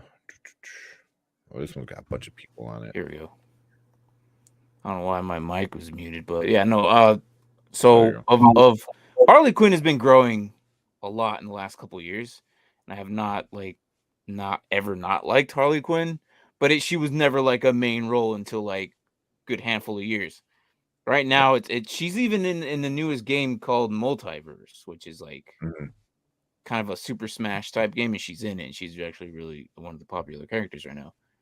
But honestly, I kind of liked like Ra's al Ghul. He was kind of That's a cool. good one. That's a good one. I liked Ra's al Ghul. He was just in his own different way when it came to like the villains of the movies of recent. So That's a good one. That's a really good one. yeah. But I mean, maybe it was what's his face that played it. Damn it. Oh, What's his name? What's his name? Oh my god. Qui-Gon Jinn and God, Yeah. his freaking face. you know what I'm talking about. You're gonna you don't know me. I won't be a problem for people like you. I will look for you. Liam Neeson. I will find Liam you. Neeson. Yeah. He just is so good. I'm like, Ra's al Ghul is so freaking cool. Yeah. How about you, Tank? Man, Ra's al Ghul is probably pretty awesome. Oh man, I don't know. I like the Joker. He's just so different. Like Bane's cool because the man is just like the Hulk, basically. Dr. Freeze, Mr. Freeze is pretty cool. But someone with the Joker, how he just knows how to mess with the Batman the most, and it's not really violence, or strength. It's always trickery. It's always trying to outsmart Batman and stuff like that. And it's never to kill Batman. It's just like I just want to. He's like, I just want to mess with you because we both need to be around. Yeah. Mhm. So and then him killing Jason Todd. I mean, I don't know if that's not a spoiler. So that happened in what, the 80s, 70s. But him killing Jason Todd and making Batman go crazy is super good. But yeah, every time there's a good story with them together, Killing Joke is super good. The Frank Miller The Dark Knight, is him, where he finally kills Joker. So I don't know. It's pretty. Even the Batman Beyond, where he is gone, but he like inserts his consciousness in. I forgot which Robin, in one of the Robins, and now he's older and Joker's returning because he's like in his head, Mhm. So Joker's always just a cool character just because it's not about power, it's not about strength, it's about messing with him. He goes, I want to mess with you so bad just because it brings him joy. I like that's a whole nother evil, it's just like everything I do is just to mess with you, Yeah. So I don't think you could ever have a better one than the Joker. But Sandy said Mr. Freeze is like a good villain, just misunderstood according to Harley Quinn. Yeah, I mean, he's a bad guy. Yeah. In this series, yes. Yeah, in this series. Jimmy, you gotta watch this, man. It's so stupid funny. Like, it's like, what? No. Like, Mr. Freeze's wife is in this next one. So Oh, really? yeah, it is like, holy crap. Like, what? Yeah. Because, well, I don't know if any spoilers, but they set her free in season 2, I think, right? Yeah, which was a mistake. And then this next one, everything, like, she explains what the hell is going on. It's hilarious. Nice. Yeah. You guys still hear the echo? Nope. No, it's gone. Okay. Yeah, that was weird. I don't know. That's probably where I heard someone draft. Some like I would hear myself too or something. But my audio got all messed up, so I gotta fix it later. But yeah, there's a bunch of bad guys here, bunch of cool bad guys. But there's no. I mean, I like Phantasm. I like the Riddler. It's a good day to start. So I mean, just there's some good ones. Scarecrow. Scarecrow's Yeah. cool. So I mean, Hush is Hush. really cool. Hush. Yeah. Right. The IRS, because he's just a random dude. So I mean, his villain's gonna be his random people. Yeah. And then What? That was good. That's funny. He just reason breaks down a door. That was stuff. Later finds out it just opened the opposite direction. That episode, bro. Oh my gosh. I thought it was funny in that episode that Riddler set them all up to go to that one location. And then it turns out they all just solved it and they're like, you know what? Screw it. You guys all win. Or like what's the prize? And they're like, oh, it's a mug. What the hell's going on with my internet? Am I frozen now? You're so super Video frozen. is, but your audio's still good. Your audio's good. All right, well, that's weird. There you're good. You're good. But yeah, no, they basically they all came to one room and the Riddler set them all up for what's the prize? Oh, you'll get this mug. And it was like a death trap, and it was like a spin-off of freaking what's that? Saw / Batman / Harley. It was just hilarious. Yeah. The show is super awesome. I love it. I can live without Kaylee Cuoco. I don't mind it because it's just her voice, and her voice is basically like annoying Harley Quinn, screechy kind of thing, so it fits. But that's the only one where I'm like, they could have went with somebody else. I would have been cool with. Everyone else without her. You wouldn't have a show without her. No, because initially she was the name. She was the only reason that it was renewed for season 2, literally. So without her, you would not have even had the show. Yeah. But I mean, I kind of got over it, But I think her voice fits so perfect though as Harley Quinn. So, and I wouldn't mind seeing her Lake Bell in real life, put them in live action. Why not? I can see her being a Harley Quinn in live action. I can see Lake Bell being, Poison Ivy in live action. So, and they're both real actresses too. They're not just fake people. So they fit their characters. Yeah. At least a version of these characters. Yeah, Kaylee wouldn't do that for a career. Nah. Voice acting is one thing, but to be on screen as that. She wouldn't do that for a career. No. Yeah. Maybe once that Big Bang money runs out, maybe. Will it ever? They were making $100 million. Will it ever run out? It will never run out. Yeah. I would mind a more New York smoker sounding Harley. That would what be is kind this of that funny. I'm looking at? Are they making a Ra's al Ghul live? Are they casting for him? Alexander Sighting? Alexander Sighting? Or just sitting? I don't know. I'm looking at this, and they're casting for Ra's al Ghul. He would. Yeah, that's for Gotham. Is that what it is? Yeah, that's for Gotham. Yeah, that makes sense for Gotham. He looks like the original comic one. Yeah. What? Yeah. Well, they did. They did. Well, that's Arrow technically, because they did Ra's al Ghul in Arrow and stuff like that. Oh, did they? Okay. Yeah. There's the echo. I can hear myself now. Again. That's what I was gonna say. I don't know why. Quit touching buttons, dude. I'm not even doing anything right now. I think just the way. Yeah. I don't know. You guys still can hear it?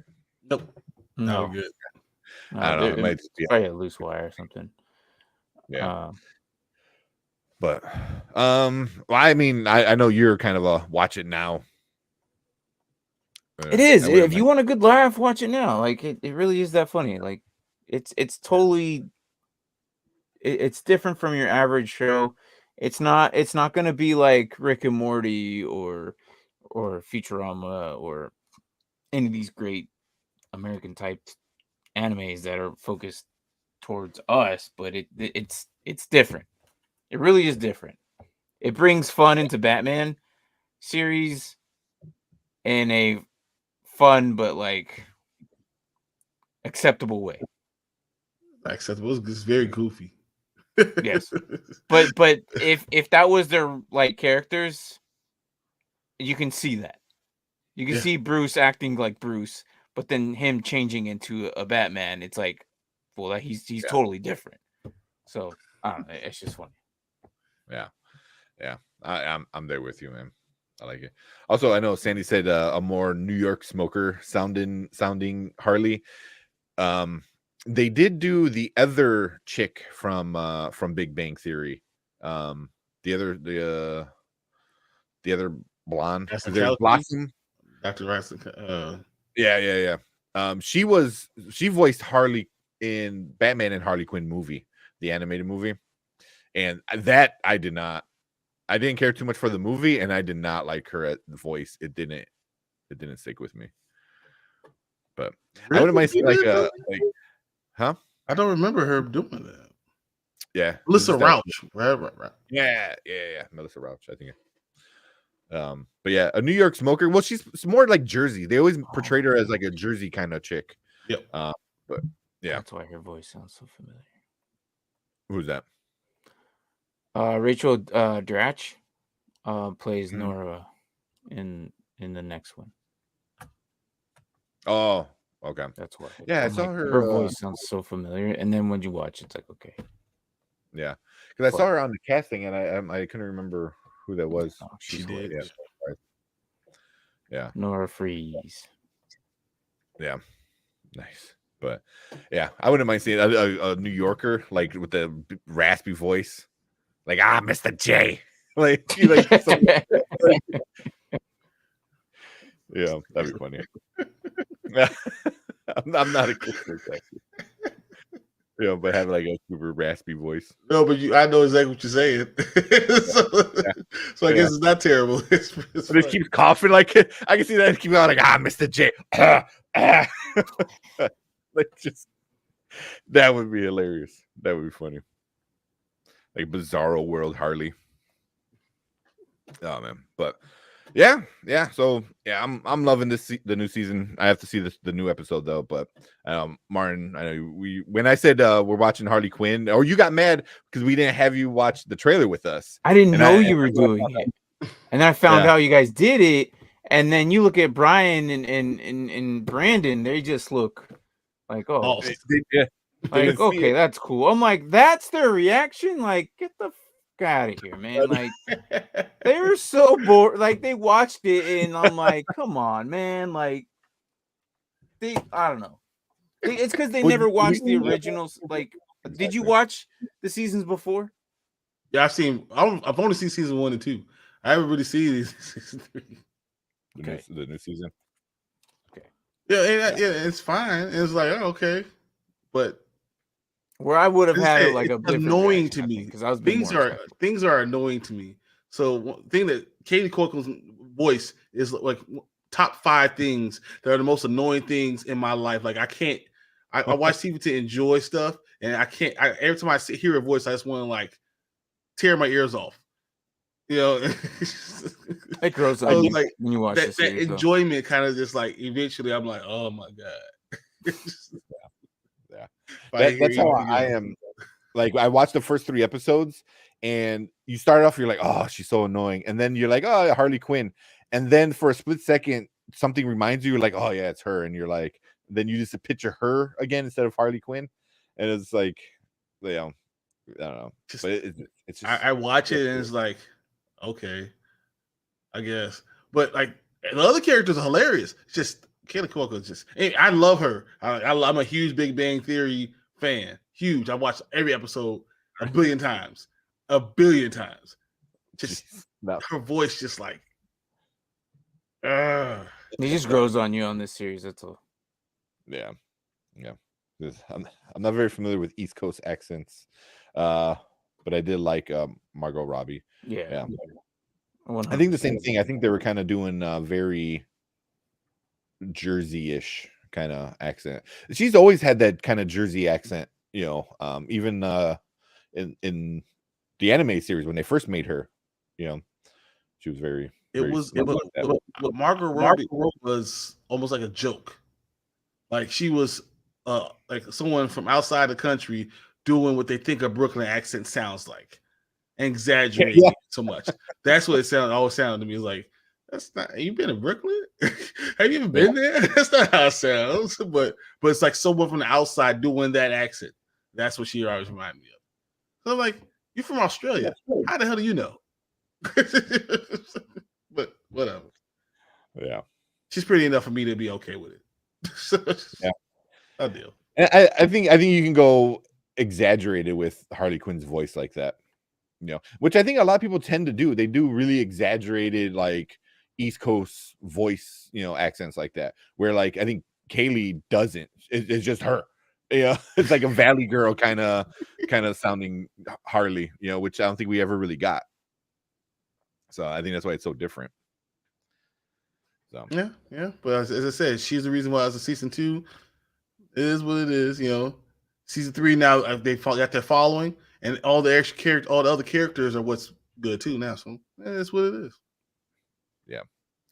Then one last thing, do you see them canceling it? Because Warner Brothers DC is canceling everything. Or does this it's animated so it can be in its own little world over there? It depends what HBO Max is. Yeah. Because if they get rid of it, because they could scrap all of HBO Max. And if they scrap that, then this is getting scrapped. But as long as HBO Max lives, I think this lives. I mean, HBO Max is going to get canceled. It's going to get merged into Discovery Plus or whatever the hell it's called, and it's going to be a whole two different things. So that's why, like HBO Max, the things you're watching, Winning Time, you were watching. These shows are like things you're not going to watch anything else. Westworld, you're not going to watch that on Discovery Plus. Like I don't know what the hell they're thinking about, but yeah. Well, they're going to call it something new, but that's I don't know why they should keep it separate, but I don't know. We'll see. I hope they keep it around, keep it going, because keep it going until it gets boring. And right now, it's not boring. So. I think it's going to end up being on Adult Swim or some type of Cartoon Network. They'll probably finish it out with the season or so. Probably this one or next one. I don't know. I think you get a 4th season, but as I say, it goes like Adult Swim. Yeah, something like that. Just to keep it safe, I think they probably just keep to the 4th. Yeah, I mean, if you put it on Adult Swim, it would have to get toned down a lot, because it's on TV, and not like premium, like paid for streaming kind of stuff. So yeah, you would have to tone it down a lot. If it was on Amazon Prime, that'd be one thing. Yeah, that ain't then they don't care. Yeah.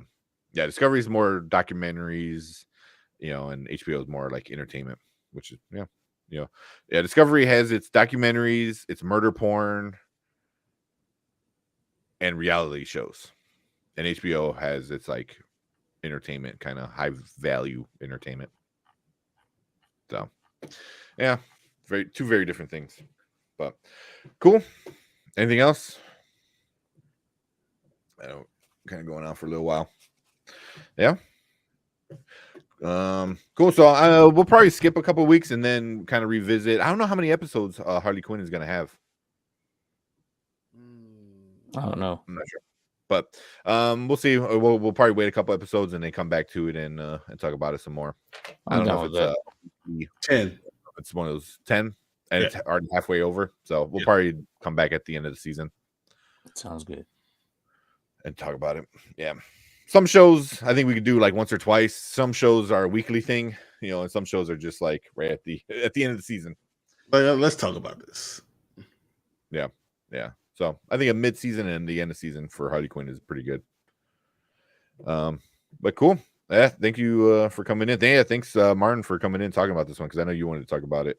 And then well, I'll let you know when we do it at the end of the season.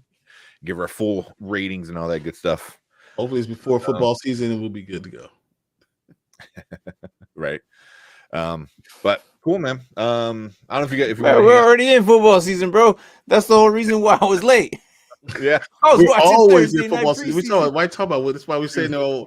I have football on my iPad. I was watching Field of Dreams with the TV, and I'm drafting on my phone. I mean, it's just what it is.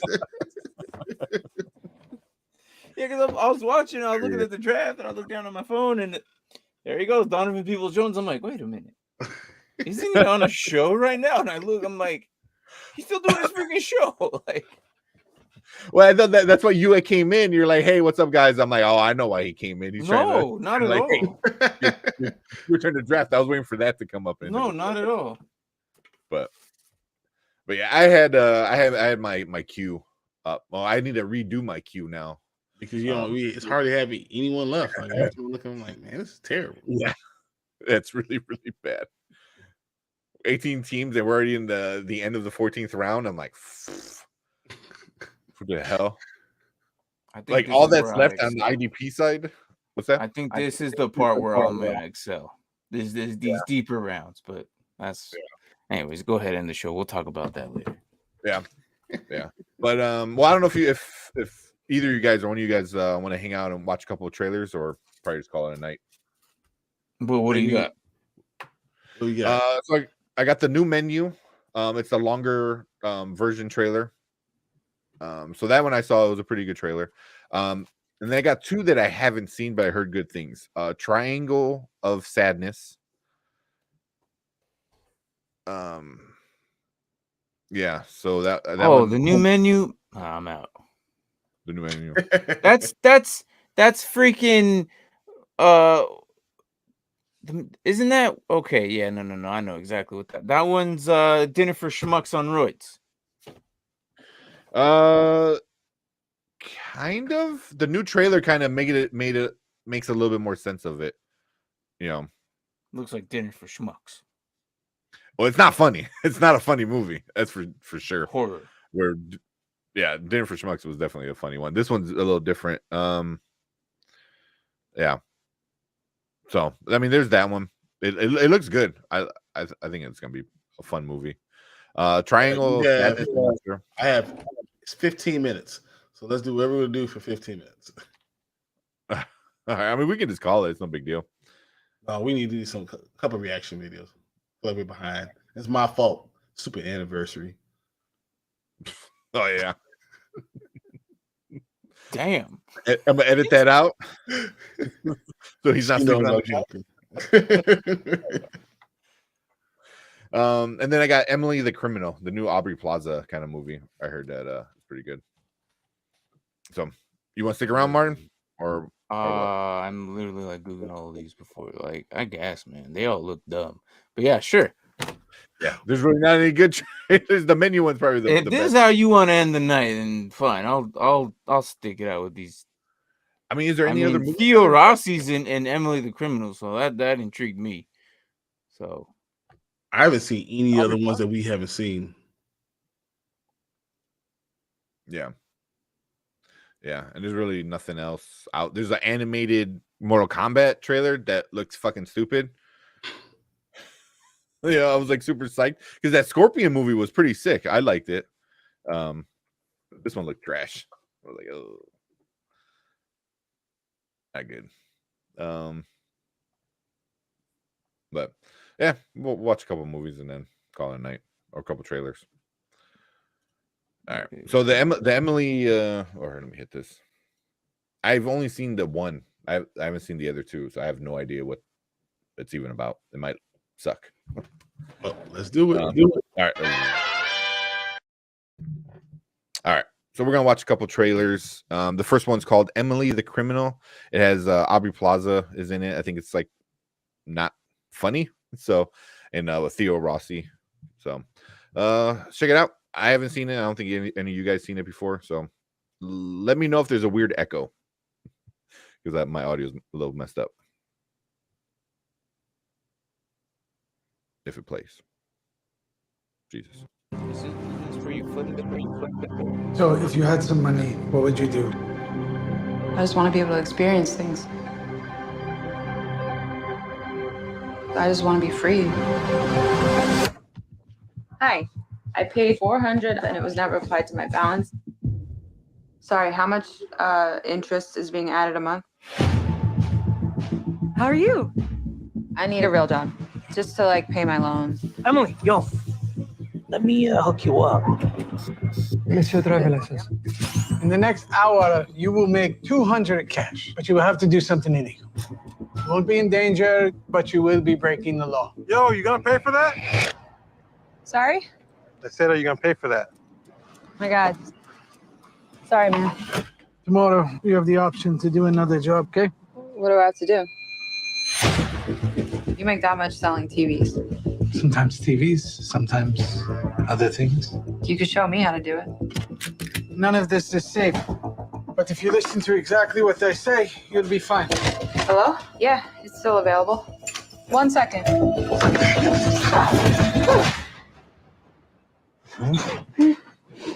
Yeah? You scared of me?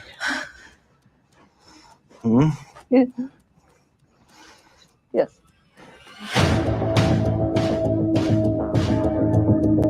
Hey. Get out of the car. We're serious people. They should be scared of us.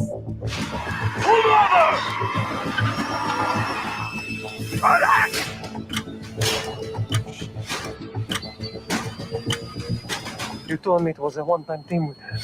I want my cut. I just want everything! People just keep taking from you until you make the goddamn rules yourself. Wait. You know what my mistake really was? I didn't go far enough.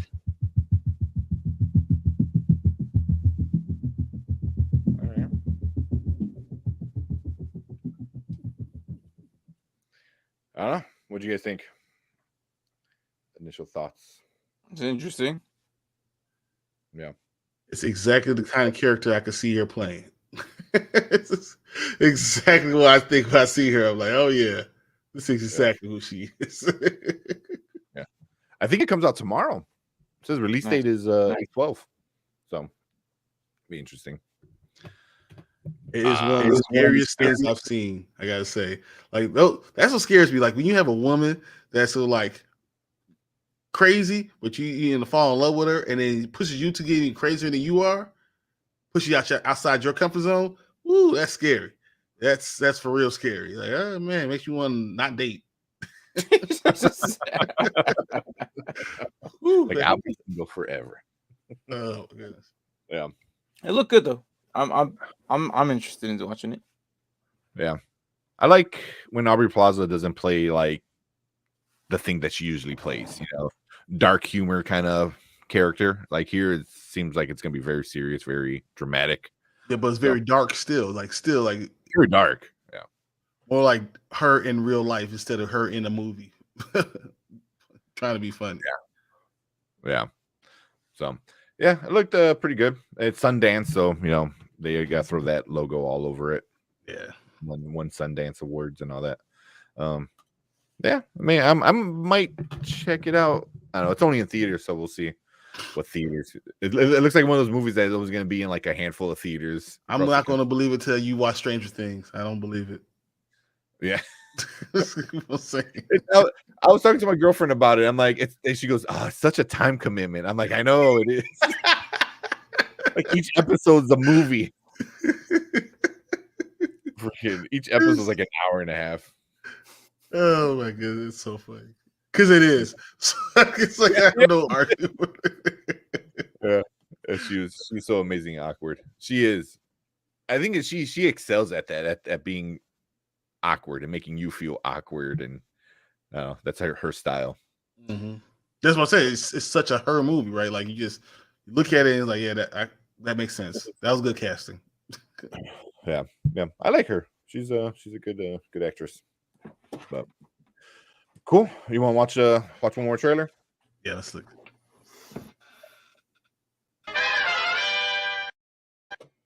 All right, we'll watch one more trailer and call it a night. So another trailer I have not seen. I know Woody Harrelson's in it. That's about it. Oh yeah, okay. So, Triangle of Sadness. So it comes out in October. So we'll check it out and then see how we feel about that one.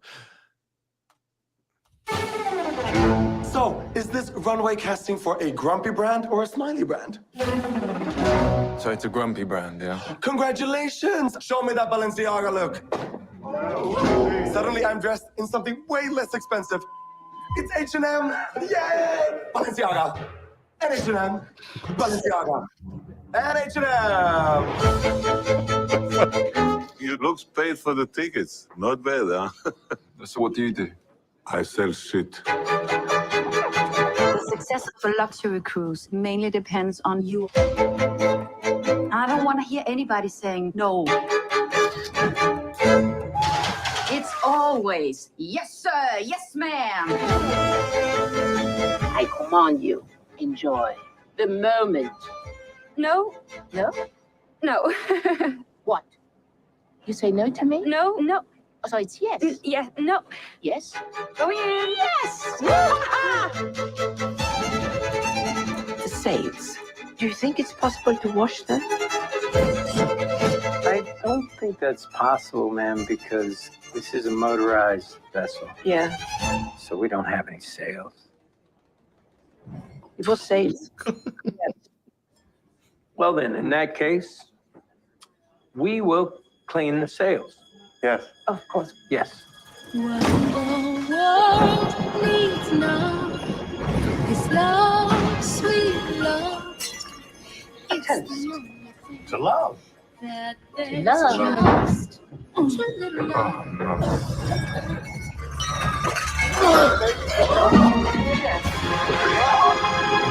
A Russian capitalist.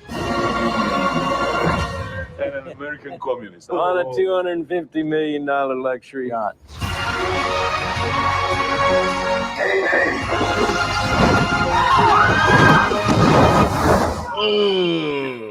Going under. What the world needs now is love, sweet love. No, not just a song, but for everyone.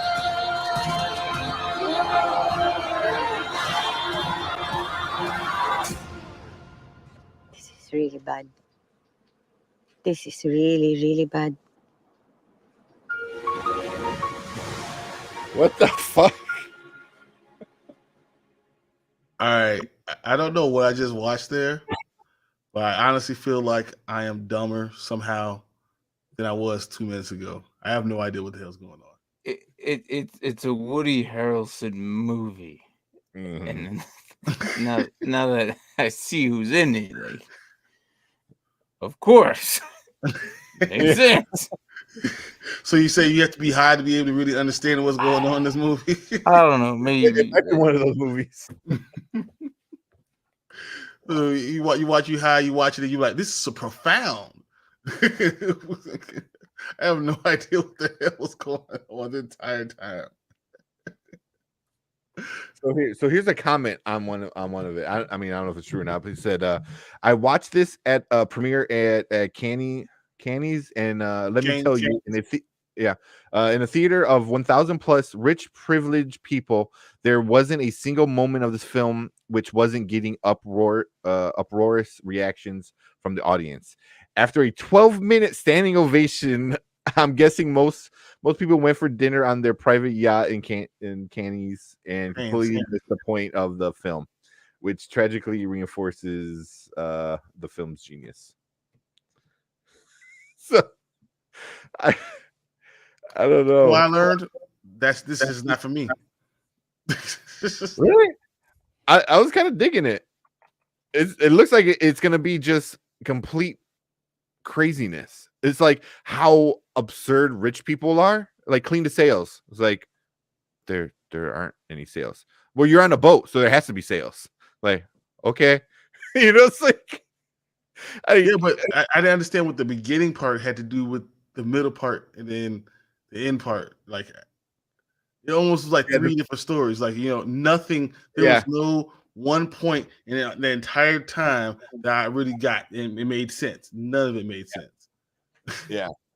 At first, I'm like, "Oh, this is gonna be like a model tragic story," because I want to see it because I need to know why this looks so ridiculously weird and why everyone's saying it's funny. And the fact that Woody Harrelson is in it, I want to watch it because he plays these stupid roles in all these movies, and it's like Why? And now I want to know why. I just want to see it. I just want to see it. Look, I just want to see it, and then I'm gonna come back on this show and say it's a later. What the hell did I just watch? That's what you're gonna say. You're gonna watch it. You're gonna come back on the show and say, "I don't know what the hell I just watched." But well, if that's the case, then I'll be saving 200 people who ever watches the show. How many viewers you guys get? At least 200. Yeah, views we get between as little as 50 and as many as 2,000. So we'll see. Okay. Well then, yeah. I think it really depends on. Yeah, it depends on the movie. Yeah. You know, like randomly we'll get Prey gets a couple hundred, and then like Super Pets is like 40. But Prey is an awesome movie. But yeah, this one I think it's gonna be one of those like weird movies that a lot of people are gonna want to watch reviews to see what people say about it. I like Woody Harrelson. He does weird shit, and this seems very making fun of rich people and power and stuff like that, and I'm always in for that. So, just like pointing out how stupid rich people are, so I'm down. There it is. Because I said, I'm like, yeah, 200, whatever. Just stab in the dark, all right? Yeah. That's 200 That's probably good, Jake. That's probably good. Yes. Yeah. We probably have a lot more around 200 than we do thousands. So, and as long as you take the Fresh Prince out, Bel Air. Yeah. I think we're gonna have a video that's gonna hit 4,000 views pretty soon. So, but cool, man. We'll end the night there. I guess. I feel like I don't even want to end the night there. We'll see how many people watch this trailer reaction, and then they'll tell us if we're gonna watch the movie or not. I mean, I'll probably watch it. If Martin's gonna watch the movie, then me and him could do a review. I unfortunately watch everything. I don't know what's wrong with me. I don't know how you have the time either. I don't know how you have the time. I don't sleep. You run like 50 Culvers all East Coast. I don't understand how you. I know. Hey, it's like you're actually going on live again right now. There's another Dynasty Pylon going on right now. That's why Sadie's in the way. She got the camera already set up with the greenhouse. You know what I could do? I could literally stream the guillotine draft all night and all day and just let it run. You know what? You could until it's over, and then every now and then just pop in. Oh, is it still going? All right. You do. That's what happens. 100% should. We would sit here like literally. I'm looking every 10 minutes throughout the night, even when it's like pause. I'm still looking like, all right, you want to do anything? We would run out of hours for StreamYard. It was do it directly to YouTube. So get your OBS and then. Oh, that's right. That's right. Because then I think YouTube has a max of 8 hours though. So I think Twitch you can go. Man. Might as well just do Twitch on this. Yeah, Twitch you can go. I think for like forever. 8. Yeah. But cool, man. Let's get out of here. Thank you, Sandy, coming and hanging out with us. Jimmy, as always. I know we have Melissa in chat. Derpy, thank you, Derpy. We're gonna do some watch parties with Derpy if you want to join. We're gonna watch the first Hocus Pocus. Yeah. And then the following day, when Hocus Pocus 2 comes out, we'll do a watch party, and it's gonna be on Derpy's Discord channel. But let's see that. Jimmy, appreciate it. And Andy, of course, always coming in. But cool, man. Let's get out of here. It's already late. Yeah. So make sure you check out Dynasty Pylon tomorrow with Martin. You guys are talking Cleveland Browns. Yes. So that's kind of the team that everyone's talking about all NFL offseason. And yeah, they're like real quick, Martin. What do you think about Deshaun saying, "I'll take eight games and $5 million fine"? That's what he said. What he does, I just want him to play Houston this year. That's all I want. I don't care how many games, whatever. Look, just come back for Houston. Like, would he miss that game? When Bryon mentioned if they could suspend him for 12 weeks and bring him back, I have been on that train ever since he said that. I'm like, bro, sign me up. Week 13, Deshaun Watson. That's the one I want to see. I don't care. I don't care anything else. Whatever. Sure, fine. I just want to see. I hope they give 8 games, and then he comes back and they win enough games. Like they go 4-4 against he's going. He comes back, puts them in the playoffs, and makes it all the way to the AFC Championship game. I just want to see that. I don't want them to win. I just want to see. You just love fire, don't you? You just want to see. I want to see it all burn down. It's not about what was the joke? It's not about how much it is or whatever the value of it is. It's about sending a message. That's this game. Yeah. I just want to see Goodell unhappy. I just want to see his face when they cut to Sean Watson and they cut to Roger Goodell. I just want to see it all go haywire. That'd be awesome. Yeah. All right. It's not about money. There you go. Yeah. Exactly. We're gonna end it on this one. That's my favorite. I still use this to the. Yeah, it's the greatest. I need to edit it. Put Goodell back here in the NFL and put Bryan's face on it. There you go. That's what I need to do. All right, we're ending on this though. So I'm going out. It's not about money. It's about sending a message. Everything burns. Later. Don't forget to like and subscribe. We out here.